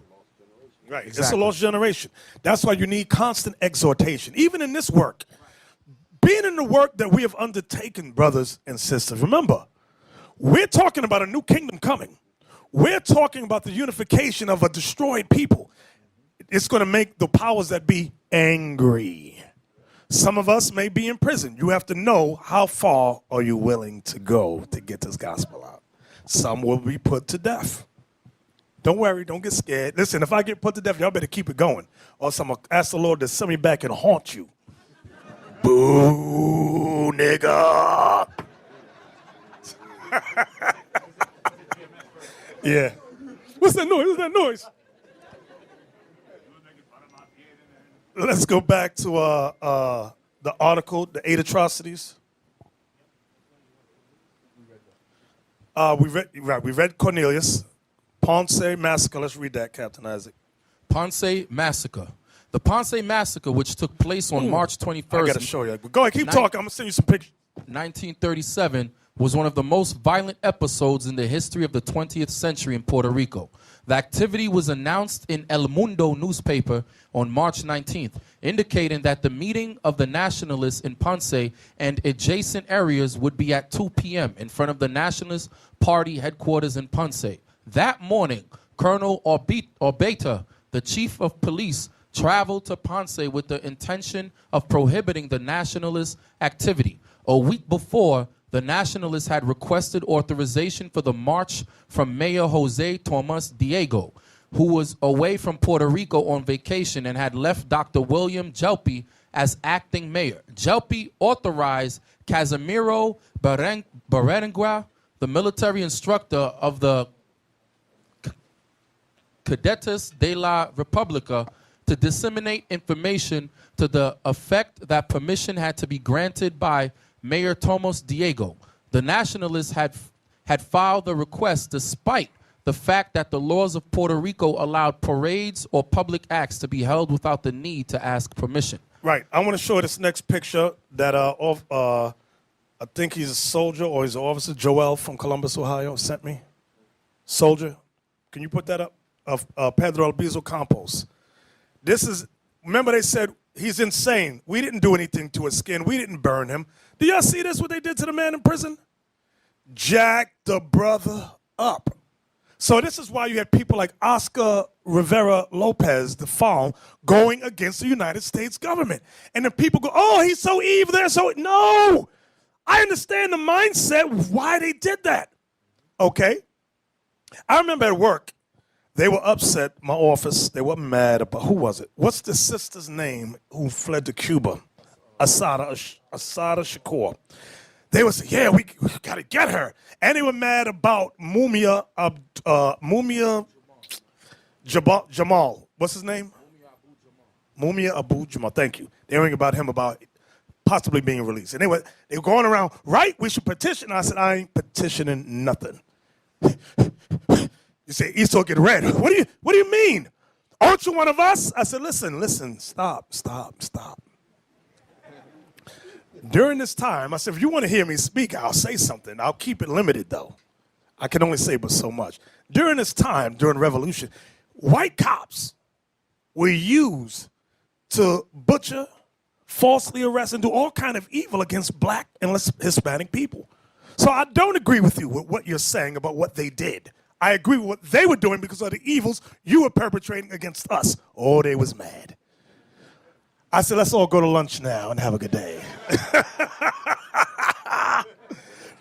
Yeah, let's go back to the article.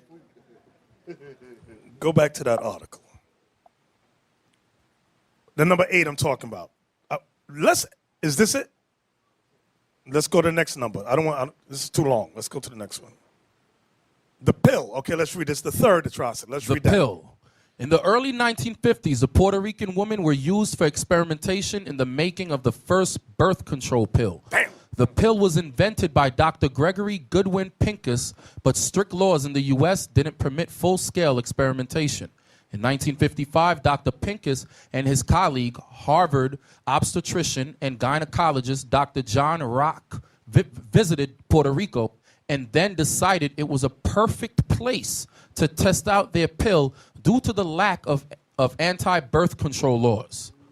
The trials began in Rio Piedras, but quickly moved throughout the poor sectors in the island. The experiments was based on poor and working class women. These women were not told the pill was experimental and were not told the negative effects the pill could have on them. 3 young women died during these experiments, and no investigations were conducted to determine cause of death. That's why. Remember the scripture said, but ye are physicians of no value. Is that what it says? Yep. This is Esau, and they always experiment on our people. Always. They get a new drug, new something, experiment on the blacks and Hispanics. That's what they do. This is clinical trials, what they call it, and this is Tuskegee over there in Puerto Rico. Eugenics. That's what this is. This goes in conjunction with that guy, I call him the father of gynecology. Captain Isaac, what was his name again? Dr. Sims. They have a statue of him in Manhattan. That guy perfected his craft in gynecology by experimenting on black women. And he would not use anesthesia at all. He thought that they were animals, they can hold on, they can deal with pain. So his study of gynecology was basically perfected through the atrocities and the murder of our own sisters. So now the same thing you're reading about happening to Ephraim. It's the 2 sides of the same coin. That's the only thing the difference between us and Ephraim is that the 2 sides of the same exact coin. That's it. We're the exact same people. See, sometimes we read through, because I know we are all sitting here and the bishop is going through all of these things here, and you read that first line. Read that first line again, the very first line up here. In the early 1950s, the Puerto Rican women were used for experimentation in the making of the first birth control pill. Now, jump down to the part where it says they didn't even know what it was about. Where's that part at? Right, the young women. 3 young women. 3 young women died during these experiments, and no investigations were conducted to determine cause of death. No, I'm sorry. It was the part before that. The experiment was based on poor and working class women. These women were not told, that's the part I want, I'm sorry, were not told the pill was experimental. So, now that we have that reality up there, can just formulate in your mind. That's the reason why I talk about let things marinate on your brain. A lot of times you just say things and it'll just go and nobody won't really think about it. Just imagine this act actually going on. They're calling these women in and giving them something and they don't even know what it is. When you think about it, you don't know what kind of effect went on these women. You're just getting what they wrote, but you really don't know how far the effects went. We're just hearing about some, but out of all hundreds of women, you don't know what happened to them. What happened to their children? Some of their children probably was born with this, with that. You don't even know. You don't know how this affected them. You don't know how it affected the people that they were around. You don't know how far these things went. You got to think about how this thing grow from just this and how far it can go. Exactly. Yeah, I mean, like is a clinic in New Haven, Connecticut. They always say they will give you $200 to $500 to $2,000, whatever, to do experiment on you. A lot of time you see our people, you think they're bums. These are the experiment that did on them. Then they left the house. They start living in the street, but they're not bums. Yeah, then they start talking about himself when he's. Those are experiment. White people were doing them for $500 to $1,000, $2,000, $3,000. Then they messed them up. That's heavy. Go to the next one, Isaac. It's right there. Article. Read that. Number 2. Colonization. The effect of the colonization is very evident on the Puerto Rican people. La Ley de Mordaza was implanted by Governor Jesus T. Pinheiro on May 21st, 1948, which did not permit any Puerto Rican to show any patriotism or even display the Puerto Rican flag. Puerto Ricans were given citizenship in 1917 with the Jones Act. Puerto Ricans were considered alien in the United States, but once the Jones Act took effect, more than 20,000 Puerto Ricans were drafted by the Army. So you couldn't be a citizen, but you could fight for America. With the United States came huge changes in the educational system, making American values and principles the main teachings in schools and even forcing teachers to teach English. It wasn't until 1998 that Puerto Ricans changed back to Spanish as their main language in schools. The United States implanted an economy that depended on them. This destroyed the agriculture in Puerto Rico. Stop. The United States implanted an economy that depended on them. This destroyed the agriculture in Puerto Rico. You know how heavy that is? Remember some time ago I was telling y'all about Ghana. What's his name, the president? What was his name, the first one? Kwame Nkrumah. And how foreign aid, listen good, foreign aid, America gives foreign aid worldwide. It forces you to be dependent on the United States of America. That way you all, it's like remember the scriptures used, it said we shall be nourished from what? From the face of the serpent. America, and remember about all nations, it said, and the kings of the earth drink the wine of the wrath of her fornication. All nations want this American currency. They want help with the economy, and America gives it. Whoever pays the piper calls the tune. Y'all know what that expression means, right? I give you the money, I'm calling the shots. So all nations have drunk of that wine. Everybody says, oh, I want this, I want that. This is what this is saying. The United States implanted an economy that depended on them. This destroyed the agriculture in Puerto Rico. In that documentary called The End of Poverty, this part, what the bishop just said, is in there. They refer to these people that come in and sit with the prime ministers and sit with the leaders of those lands. They call them jackals. And so they offer it to you in a nice way because there might be a recorder recording somewhere. So they say it in a nice way. And if you don't buy our carpet, if you don't accept our carpet of gold, we will bury you under a carpet of bombs. We'll send you in. We'll send in the military to get to further our objectives that way. Right, and in the film, the documentary, the guy said they wouldn't say it in those words, exactly, but you knew what they meant. That if you didn't accept it. Read on, Captain Isaac. The United States implanted an economy that depended on them. This destroyed the agriculture in Puerto Rico. In less than 20 years, 90 cents of each dollar that a Puerto Rican spent went to the United States. Y'all see that? Do you see that?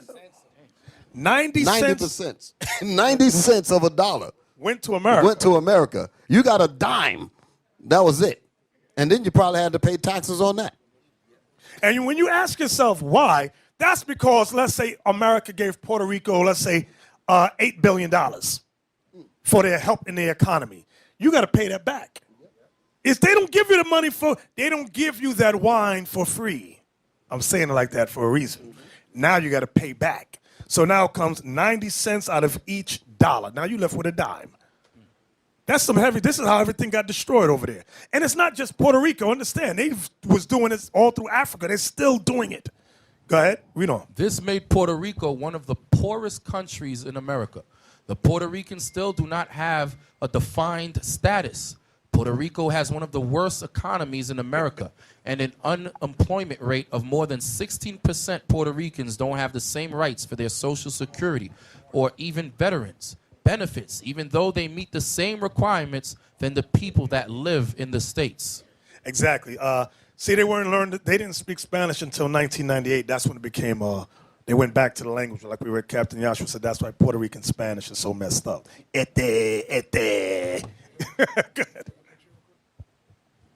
This picture was on one of the billboards in Puerto Rico. It says, Hazlo Puerto Rico. It's to vote to make Puerto Rico again. It says the plebiscito para la descolonización inmediata de Puerto Rico, which means the decolonization of Puerto Rico. But this ain't gonna work. They're gonna make it into a state, and they're gonna take all the land again. Well, alrighty then. So let's read the next one. Number 1, Puerto Rico's status. Puerto Rico's status.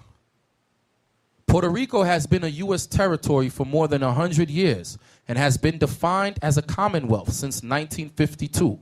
Puerto Ricans cannot vote for the U.S. president or Congress, but they have to obey federal laws. A resident commissioner represents Puerto Ricans in Congress, but he cannot vote on legislation. This affects Puerto Ricans every day. An example of this is the cabotage laws implanted in 1920 by the Jones Act. This law says that Puerto Ricans must use the U.S. Merchant Marine for the oceanic transportation of any goods bought by Puerto Rico. This is a problem because Puerto Rico, being an island, does not produce everything it consumes and is obliged in the use of the U.S. Merchant Marine. The U.S. Merchant Marine is one of the most expensive merchant marines in the world. It is estimated that if Puerto Ricans were not forced to use the U.S. Merchant Marine, prices in all imported products would drop 40% and would save Puerto Ricans $150 million in product export. Y'all see that? That's some heavy stuff. Read the next part. This would lower the prices of the exported products and make Puerto Rico a more competitive country in the world market. You know they said Puerto Rico's national debt to America is $72 billion. How are they going to pay? And this just said if they stopped using the U.S. Merchant Marine, it would drop, what did it say? It would save Puerto Ricans $150 million in product export. America said, no. Everything that America puts on Puerto Rico puts a higher debt, more debt, more debt. More. That's what they do throughout other third world countries, keeping them in that dependency state. That's some evil right here. So now, we're almost done. What time is it? Let me look at it. I don't want to keep it out too long. Okay. Give me Isaiah 11. We finished with Puerto Rico. Actually, give me Genesis 49. We didn't read that, Captain Isaac. Not you. Captain Isaac. We didn't read Genesis 49. What verse you want, Bishop? Verse 22. Verse 22. Actually, start verse 1, 2, and then jump to verse 22. Genesis 49 and verse 1. And Jacob called unto his sons and said, gather yourselves together, that I may tell you that which shall befall you in the last days. The last 4 words is what you want to stress when you're teaching on the street. In the last days. In the last days. Because you'll get these dumb Christian apologists that go, no. It has no relevance for today. And let me tell you something. Christianity has made the Bible into mythology. Christianity has turned the Bible into mythology. Y'all going to laugh. You're going to laugh. But I was watching Wonder Woman. I saw Wonder Woman. And in it, they said Zeus created mankind. And his son Ares got angry and jealous and caused a rebellion to fight against Zeus. Have y'all heard that before? That's the Christian doctrine of Lucifer caused a rebellion in heaven to fight against them. It's the same BS, the same Christian lies. Okay? And we'll go over that another day. But read on. Gather yourselves together and hear, ye sons of Jacob, and hearken unto Israel your father. Verse 22. Joseph is a fruitful bow. Remember, Joseph had 2 sons, Ephraim and Manasseh. Go ahead. Even a fruitful bow by a well. Meaning they would live around water, be an island. Go ahead. Whose branches run over the wall. In Puerto Rico, they have something called El Moro, which is a huge it's bigger than the castles in Ghana that we saw. This one was at least 3 times the size. Huge. And in it, you got a Christian section where they forced the Indians to become Christian, and they burned the names of the slave on the backs of the men and on the breasts of the women. That's what they did. and they Christianed them and gave them these little funny names y'all got, like Ramirez, Fernandez, Camos, all these other names, Gomas, whatever the hell you say. All these names, they branded on you. Read on. The archers have sorely grieved him. The archers make a reference to the conquistadors. Go ahead. And shot at him and hated him. And what? And hated him. See, that's the proof. Many times you'll see these romanticized movies with Columbus. And they say, oh, he loved it. He did not love them. The Bible says, and did I misunderstand that word? Does the word hated right there? Is that there? It says, and hated him. So God is telling us historically they hate us. Go ahead. But his bow abode in strength, and the arms of his hands were made strong by the hands of the mighty God of Jacob. Hey, who was the Puerto Rican king that wanted to see if the white man was a god? What was his name? That was a cacique. That was a cacique. I think that was the first cacique. Oh, the first one that we saw started with an A. The first one on that list. How you pronounce it? Aguabana. Aguabana. Aguabana. He told the Tainos, he said, grab him, that white man. Because remember, he saw armor and all that. He said, grab him and hold him underwater. They drowned him for 3 days. And he made the Tainos watch them for 3 days. And he said, if he resurrects after 3 days, then they're God. But he didn't. So once he realized that the white man wasn't a god, was immortal, he told the Tainos to revolt. And it was a Taino revolt. Exactly. Y'all got, that's some heavy stuff.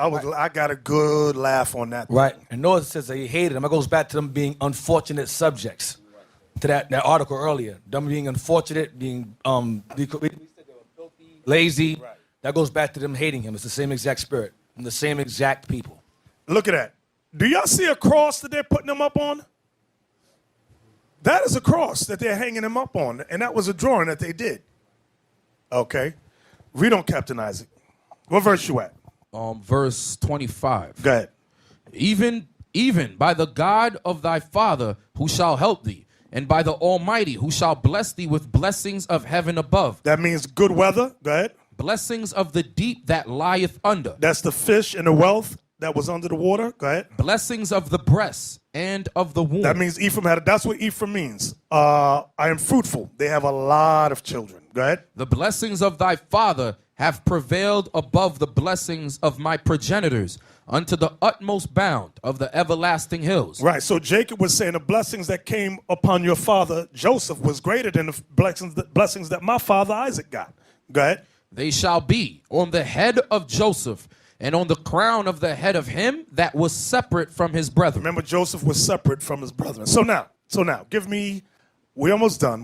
Give me Isaiah 11 and 12 and 13. Isaiah 11, verse 12 and 13. Isaiah chapter 11, verse 12. And he shall set up an ensign for the nations, and shall assemble the outcasts of Israel. Are you reading Isaiah 11 and 12? Yes, sir. Because I'm not found, but I want 11 verse 12. Go ahead, read it again. I guess, read 12. Yeah, that's verse 12. Oh, that's 12. Okay, go ahead. I'm not following. And he shall set up an ensign for the nations, and shall assemble the outcasts of Israel. So the nations what, brothers, raise your hand. What is the ensign? Yes, right there. Brothers with glasses, and stand up. What is the ensign? Shalom, leadership, brother Jedediah. Jedediah? Yes. The ensign is the Bible. Very good. Now, wait, stay right there. Read it again, Captain Isaac. And he shall set up an ensign for the nations, and shall assemble the outcast of Israel. So the nations, give me another word for nations. It starts with a G. Oh, the Gentiles. Very good. Okay, all right. Read on. Wait, stay right there. Read on, Captain Isaac.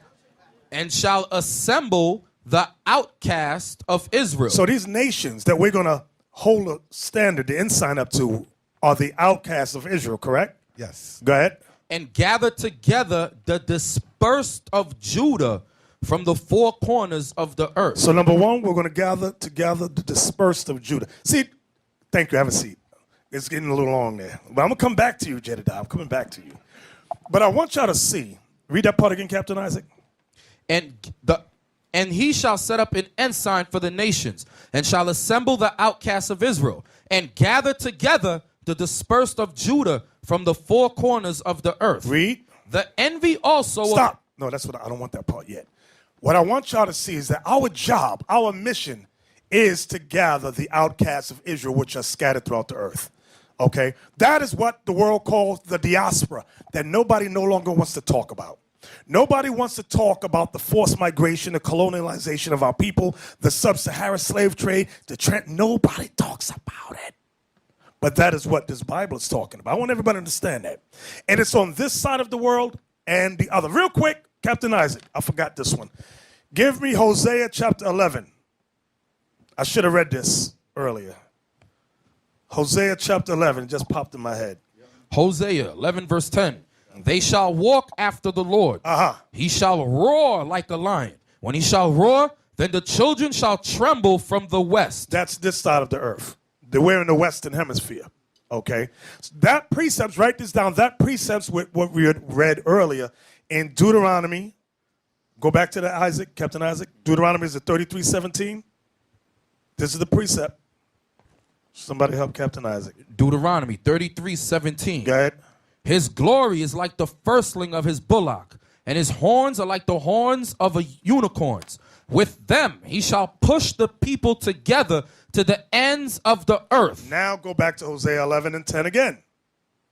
Let everything else go. Hosea 11 verse 10. They shall walk after the Lord. He shall roar like a lion.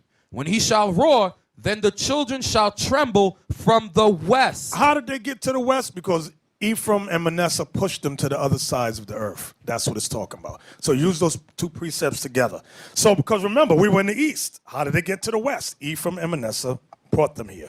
So now that doesn't mean all Israel is on this side, because if we know, according to Isaiah 11:11, they're on the eastern side as well. Now go back to Isaiah 11 and you were in verse 13.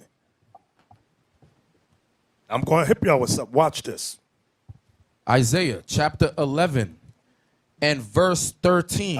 The envy also of Ephraim shall depart. The word envy means hatred. The hatred of Ephraim shall depart. Now, while brothers were teaching, we were getting a lot of messages on, what is that called? Facebook Live. People were saying, well, but why do the Puerto Ricans hate black people so much? All that was instilled in a lot of the Latin American tribes. Understand what I'm saying? Like in Santo Domingo, they put up that picture of Satan being a black man with woolly hair and the angels being white with pelo amarillo, pelo blanco, bonitas. So from a youth, you grow up with that hatred against anyone or anything that's dark. And half of them be dark as hell, and they hate themselves. And they'll say they white. We're right. They'll say they white. They grow up with that mindset. Okay? Read it again. Isaiah 11 and verse 13. The envy also of Ephraim shall depart, and the adversaries of Judah shall be cut off. Ephraim shall not envy Judah, and Judah shall not vex Ephraim. How does Judah vex Ephraim? How does Judah vex Ephraim? Over here. You see it on YouTube all the time. I just give you a hint, but we vex Ephraim by calling we make fun of them, be like, oh, they think they white. Even in the scriptures, when it goes into us calling them the Gentiles. Right. That's the one we wanted. Because look on YouTube, how many of them say, oh, those Puerto Ricans aren't Israelites, Mexicans aren't Israelites, none of the Latins are Israelites. Shh. Be quiet. Cállate la boca. Be quiet. So that's what it means when it says Judah shall not vex Ephraim. And that's the same thing that was happening in the New Testament. Give me that precept in the New Testament, John 7:35. It's the same argument. Because remember, the northern kingdom went off into idolatry, and the kingdom of Judah, the southern kingdom, was saying they're no longer Israelites. That's what's happening here. Read that. John chapter 7, verse 35. Then said the Jews among themselves, whither will he go, that we shall not find him? Will he go unto the dispersed? The word dispersed is the same word as diaspora. It's the same word as scattered. All have the same meaning. Go ahead. Will he go unto the dispersed among the Gentiles? Among the Gentiles. And teach the Gentiles? See that they were calling the dispersed Israelites Gentiles. It's the same thing today. That's why many of the southern kingdom say those Latin tribes, they're not Israelites, especially if they're light-skinned. Okay, and I told you back in the day, I remember Mashai used to tell us that there was a paper bag quota in Israel. You couldn't get in Israel before that. You had to be dark. You had to look like me and Lava. No, Bishop. They have to look like you. Go back. Isaiah chapter 11 and verse 13. The envy also of Ephraim shall depart, and the adversaries of Judah shall be cut off. Ephraim shall not envy Judah, and Judah shall not vex Ephraim. So all the internal bickering of Israel is going to stop. Our job, brothers, is to gather them. Put the map back up, brothers. Canada, come on. Put the map back up. I want Central South America. Let's put it back on the screen again. Remember, the diaspora was vast. We were scattered North, Central, South America, and all these places, including the islands, those small islands like St. Lucia, Dominica, Dominican Republic, Haiti, Bahamas, Cuba, Jamaica. Let me see one of the little islands there. St. Vincent, St. Croix, thank you. Barbados, thank you. So then you got in between, thank you, brothers. I appreciate you now. Now I can see. You got Belize, Guatemala, El Salvador, Costa Rica, Panama, San Jose. All these places, the French Guiana. All these places, look where our people were scattered. And not just there. Go to the other map now. Bermuda, not just there. So the work is large. That's why it says that Israel numbers the sand of the sea, which cannot be measured nor numbered. Come on. Next map. We understand that we are the only group, brothers and sisters, who's even concerned about the diaspora as the scriptures teach us. To the 12 tribes of Israel scattered abroad greeting. Can we get the next picture, please? Look at this.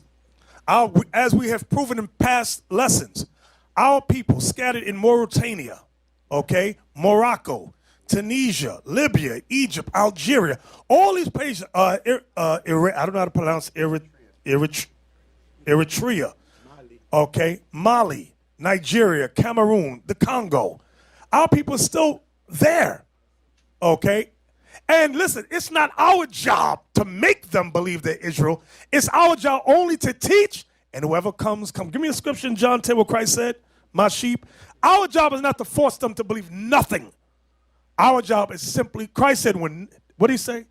Matthew 24:14, and when this gospel shall be preached throughout the world, then shall the end come. And the world he's talking about is the world of Israel. Wherever the diaspora is, we are going. We have to go. So you brothers and sisters online who speak other languages, translate the flyers, translate the literature, mail it to your friends and neighbors in all these locations. The seed must be planted. Right. Ella, can I say one thing? Because in some of these countries, guess what? There's no internet access. You understand? In some of these countries, there's no internet access. There's no how to say it? Is laws set up where you can't view certain things on YouTube. You understand? So that's why you need brothers on the ground, boots on the ground, handing out flyers and talking to the people. You understand? That goes a long way. You know, a lot of times we got called from people from other countries like saying that, oh, somebody gave them a flyer or so forth. That's how they hear about us. You know, and they following us from then. You know, so it make a big difference when you brothers and you sisters go there and hand flyers. Not just brothers, you sisters too. Ain't nothing in going out there and handing out flyers. You see somebody, you meet somebody, hand them a flyer. You know, that's you putting in the work too. Exactly. And these flyers need to be translated. So you brothers and sisters online who are listening, who are watching, translate the flyers in your language, okay? Because I know in some of these countries where the Arabs are, you can't even bring a Bible into some countries, or else you get imprisoned, okay? So the word must go there. The word must go there. We ain't stressing. But read that for me, Captain Isaac, in John 10. Because the thought is, oh, you got, listen how dumb in America, listen to Israelites. You got two stupid Israelite groups. Listen, one Israelite group says, don't teach the Puerto Ricans and the Latin Americans they're white people. Then the next stupid group says, don't teach them in Africa they're Hamites. Notice the stupidity. Meanwhile, James 1:1 teaches us to the 12 tribes scattered abroad. Isaiah 11 says, I will gather again a second time. The remnant of my people were scattered in the names of these places. These two dumb that's why I call them BHI, Black Hebrew Israelites, they don't know the Bible. Read that, Captain Isaac. John 10, verse 27. My sheep hear my voice. That's why we ain't got to stress who's Israel. Christ said what? Read it again. My sheep hear my voice. Uh-huh. And I know them, and they follow me. Y'all hear that? So our job, brothers and sisters, is just to teach. We cannot look into your DNA like you can't look into our DNA and figure out who's Israel. You can't do that. Our job is to teach. Christ said, my sheep hear my voice. Strangers they will not follow. So when they hear the truth, just let them come. Let them watch online, because we can only hold but so many people. Let them watch, let them learn, because Christ said, give me that Matthew 13, you know what I want?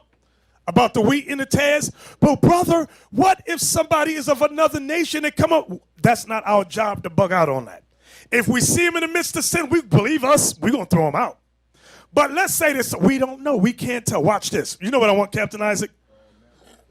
I think it's Matthew 13 about the wheat and the tares. Come on, man. Verse 24. 25. Where it says, let both grow. But while men slept, his enemy came and sowed tares among the wheat and went his way. But when the blade was sprung up and brought forth fruit, then appeared the tares also. Uh-huh. So the servants of the householder came and said unto him, Sir, didst not thou sow good seed in thy field? Didn't you plant good seed, meaning Israelites? Go ahead. From whence then hath it tares? So from whence then have these tares? These others are not Israel. Go ahead. He said unto them, an enemy hath done this. Uh-huh. The servant said unto him, wilt thou then that we go and gather them up? You see that part right there? Wilt thou then that we go and gather them up? You want us to use our eyes and pick who's Israel and who's not? That's what these camps are doing. Watch what the answer is. But he said, nay. He said, no. Don't go based on your own eyes, your judgment. Go ahead.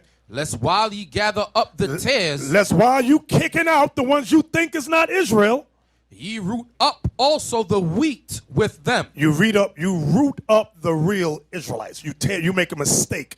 Everybody see that? He said you will right.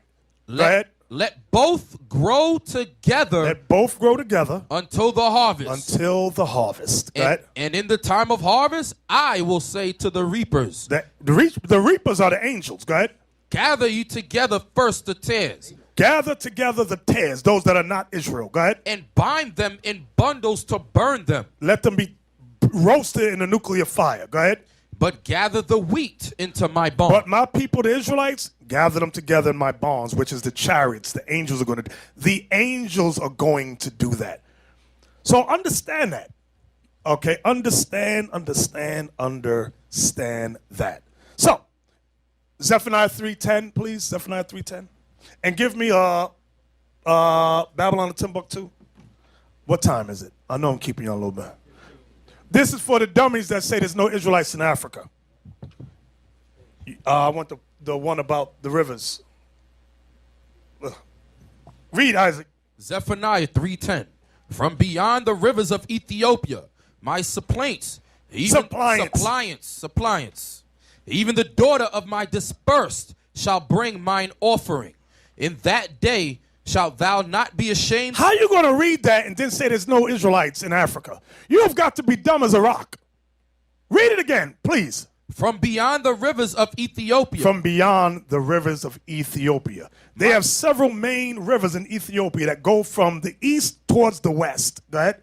My suppliants. My suppliants. Even the daughter of my dispersed. The word dispersed is the diaspora. Am I saying that word right? Mm-hmm. Go ahead. Shall bring mine offering. In that day shalt thou not be ashamed for all thy doings, wherein thou hast transgressed against me. For then I will take away out of the midst of thee them that rejoice in thy pride, and thou shalt no more be haughty because of my holy mountain. Right. Now watch this. Let's go to Babylon and Timbuktu. Read the first paragraph. Listen good, brothers, sisters. Listen good. Now this is written by Rudolph R. Windsor. Read this. By the time, Windsor, Timbuktu, page 79. By the time of the prophet Zephaniah, about 630 BC, Ethiopia and the adjacent lands of Uganda and Kenya were swarming with black Jews. Now remember, Laba, we met the sister from Kenya while we was in Ghana. Remember, she worked for the white woman. Yes, yes. Zephaniah 3:10. Beyond the rivers of Ethiopia, my suppliants, even the daughter of my dispersed. Here, use my mic. Shall bring mine offering. This verse is an indication that the Israelites would be multiplying and making converts among the inhabitants beyond the rivers of Ethiopia. No doubt this prophet had communication with the Jews in this remote area. The rivers of Ethiopia connect with the Nile water system in the heart of Ethiopia. The Atbara River extends from the highlands of modern Ethiopia to the Nile. The Blue Nile extends from the direction of Addis Ababa in the northwestern direction toward the Nile. Near Uganda, in the northern Congo, is the Bahr el Ghazal River. It is 500 miles long. In the southwest Sudan, formed by the confluence of the Bahr el Arab and Jur rivers in northwest Upper Nile. It flows east to unite at Lake No with the Bahr el Jebel and to form the White Nile. These areas are beyond the rivers of Ethiopia. Now that's it right there. This is some deep and heavy research where he explained Zephaniah 10 about the rivers. Because remember, a few weeks ago, I asked the brothers to pull up the rivers, and we were having trouble trying to find these rivers. Page 79, right. Notice where it says there, the second paragraph. The rivers of Ethiopia connect with the Nile water system in the heart of Ethiopia. The Atbara River extends from the highlands of modern Ethiopia to the Nile. The Blue Nile extends from the direction of Addis Ababa in a northwestern direction toward the Nile. Near Uganda and the northern Congo is the Bahr el Ghazal River. It is 500 miles long. So God in the Bible, he's telling us the Israelites are there. It's there. That's what he's saying. So for you here in America to say, there's no more Israelites, so leave those dumb Israelite camps alone. They don't know anything. And you're busy listening to them. They don't know nothing. Bishop, you remember Deacon Yawasab said, because their brother cannot witch the grapes. Yeah, he cannot witch outside the bridge. He could not think about to put a bridge there. So he said, the hell with, since IUIC, the hell with that, I'm going to deny Israel is there. That's what that is. Sin. It's sin, brother. That's because we there, they're denying Israel is there. That's all it Exactly. is. These brothers see that, bro. Exactly. And our worry should not be what if they're Hamites or what if Northern Kingdom or Edom. That's not our concern. Christ said, my sheep hear my voice. He also said, let them grow together. My sheep, if they come in, just let them come. And we are to teach them as they are Israelites. But of course, if there's sin, we're going to judge them. Understand that. That's the importance of rank and order, brothers. See, we're looking at it like this little school here. The diaspora is vast. We don't know what's to come from today to tomorrow. As the Most High can open up doors overnight in certain countries, certain states, certain locations. We must be ready. Understand? Y'all men understand that? So an officer of 50, your job is to lead and teach 50 men.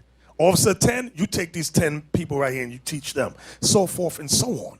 The job is vast. But if you think of this just as some, you don't believe the Bible, this is just some Pentecostal Baptist thing, the Bible will never be real to you. And you're wasting your time here, okay?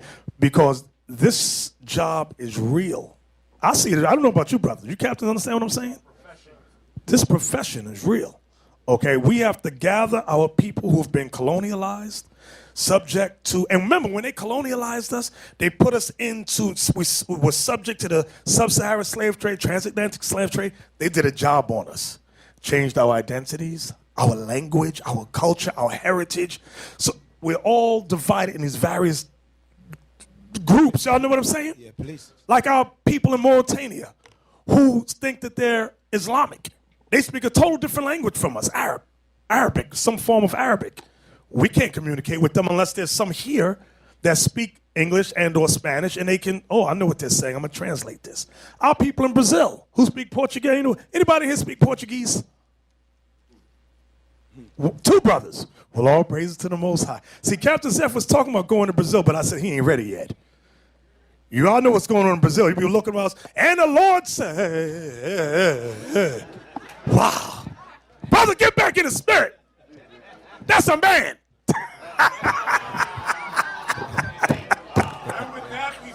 And with that, we say shalom. Yeah, Bishop. When you I'm was just in teasing, yo. when you was in Puerto Rico, you noticed that. Yeah, you make a statement. You said these brothers that was in the college had they shot down the college, the school system. You know, they're all looking for leaders. You understand? They're looking for men to stand up for them, but they're looking around. They don't see no leaders. We are always looking for leaders in Israel. You understand? That's what Bishop said. Israel is gathered to all these corners. When one of you are going to stand up and be the leaders? That's why you're here for. That's not a hangout. That's not a place you just, you know what I mean, just come and hang out here. Y'all come up in here to make you to be leaders. You understand? Leaders to gather the 12 tribes. That's why you're in here. So we cannot allow you to be in, you know, the favorite word out here, bullshit. Hey, for instance, right, like what you saw when you went in Puerto Rico, you all saw that the government shutting down all the schools over there, right? So imagine if we get leaders right up, if Yasha rise up, because he's somewhere around, he probably running around doing he probably might be in Puerto Rico on parade jumping up, he ain't wake up as yet. Or he probably here already. You understand? But my point is that imagine we got leaders rise up and go over there and start pushing the Most High word. You understand? Letting these people know, listen, you only need the white man to set up schools for you all. We could set it up ourselves. We could set up universities, college, and so forth. So imagine if a leader rise up and try to do that over there. You understand? And that's what the leader's going to rise up and start doing. You know, so you brothers that's from the Northern Kingdom, you all don't take your calling lightly. You understand? Don't be on the street teaching Judah all the time. Listen. You know a lot of Northern Kingdom brothers, they want to teach Judah. They want to break down Deuteronomy 28 and 68. You see, brother, you came over here on cargo slave ship. You know, but what about the cargo we went over it today? Where it show you that, listen, the Puerto Ricans, they went into slavery on ships. Guess what? If you research it, you're going to see the Dominicans. You're going to see all the tribes on them. All the Northern Kingdom tribes, you're going to see where when they came and conquered them, they took them in ships and so forth. You just got to research it. You understand? So you brothers, you all got to rise up. You leaders, you Northern Kingdom brothers, you all got to rise up, man. We ain't going to always be protecting you all. You understand? Aitan ain't going to jump to your defense all the time. All praises. So, Officer Yakin posted this a couple of days ago on the group me. I sent it to the chat. All right, because we all know about the Jim Crow laws that the so-called blacks endured over here. Guess what? The Northern Kingdom, they had the same thing. They went through the same thing. This is it right here. Okay? And look, mockery. They called it Juan Crow. All right? It's a type of law or policy related to enforcement of immigration statutes against Latinos in the United States. The term is patterned after Jim Crow laws that enforced racial segregation and kept blacks as an underclass. So this was instituted to keep the Latinos, brothers and sisters, as an underclass. All right, and it was mainly implemented in Arizona, Alabama, Georgia, and so forth. All right, so this is more proof that the Northern Kingdom of Israel, y'all went through the curses too. Jeremiah 50 and 33. All right, so this is more proof for y'all when y'all on these streets. Right? and you know what's good about this history, Captain, as like you brought out? We got the days of biblical mythology is over with the Israelites. This is why people hate the Israelites. We make the Bible real. That's the problem. They want the Bible to stay a myth. No. It talks about oppression in here. And we're going to just go through history and explain what they did to us. Because this is our book and our record. It makes the nations angry.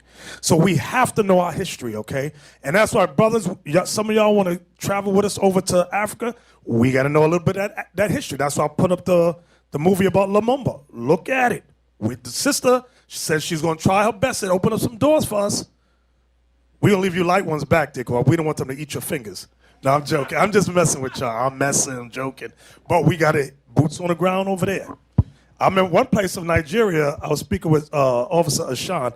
He said, he said, Nigeria is in such a turmoil, especially during the northern part. He said, if we go, it must be less than 24 hours.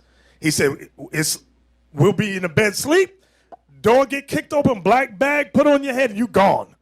He said, it'll be like that. Once they get word that we're over there, that's it. Exactly. They're going to swoon in. Exactly. Because remember, what we're teaching is going worldwide. Don't think it stays here in this little room. No. People know about the Israelites. And we blasting Islam. You got a lot of these little crazy Arabs. I remember this Arab was saying, he said, if you was in my country, I'd kill you. But we ain't in your country. Now it might come a day when he goes, I remember you. You are in my country now. So we going. Well, all praise to the Most High. So.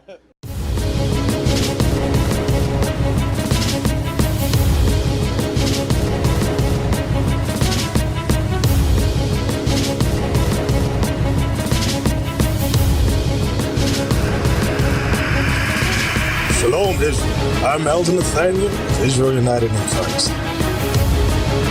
YouTube likes to shut our channels down, as some of you have noticed, ever so often. Subscribing to join IUIC will assure you will always stay connected to our YouTube accounts. We want to do our best to make sure this truth gets out. Please click and join our subscriber YouTube channel called Join IUIC to stay linked to all of our videos. So again, please make sure you subscribe to this Join IUIC channel to get your latest updates from all our YouTube channels. Shalom.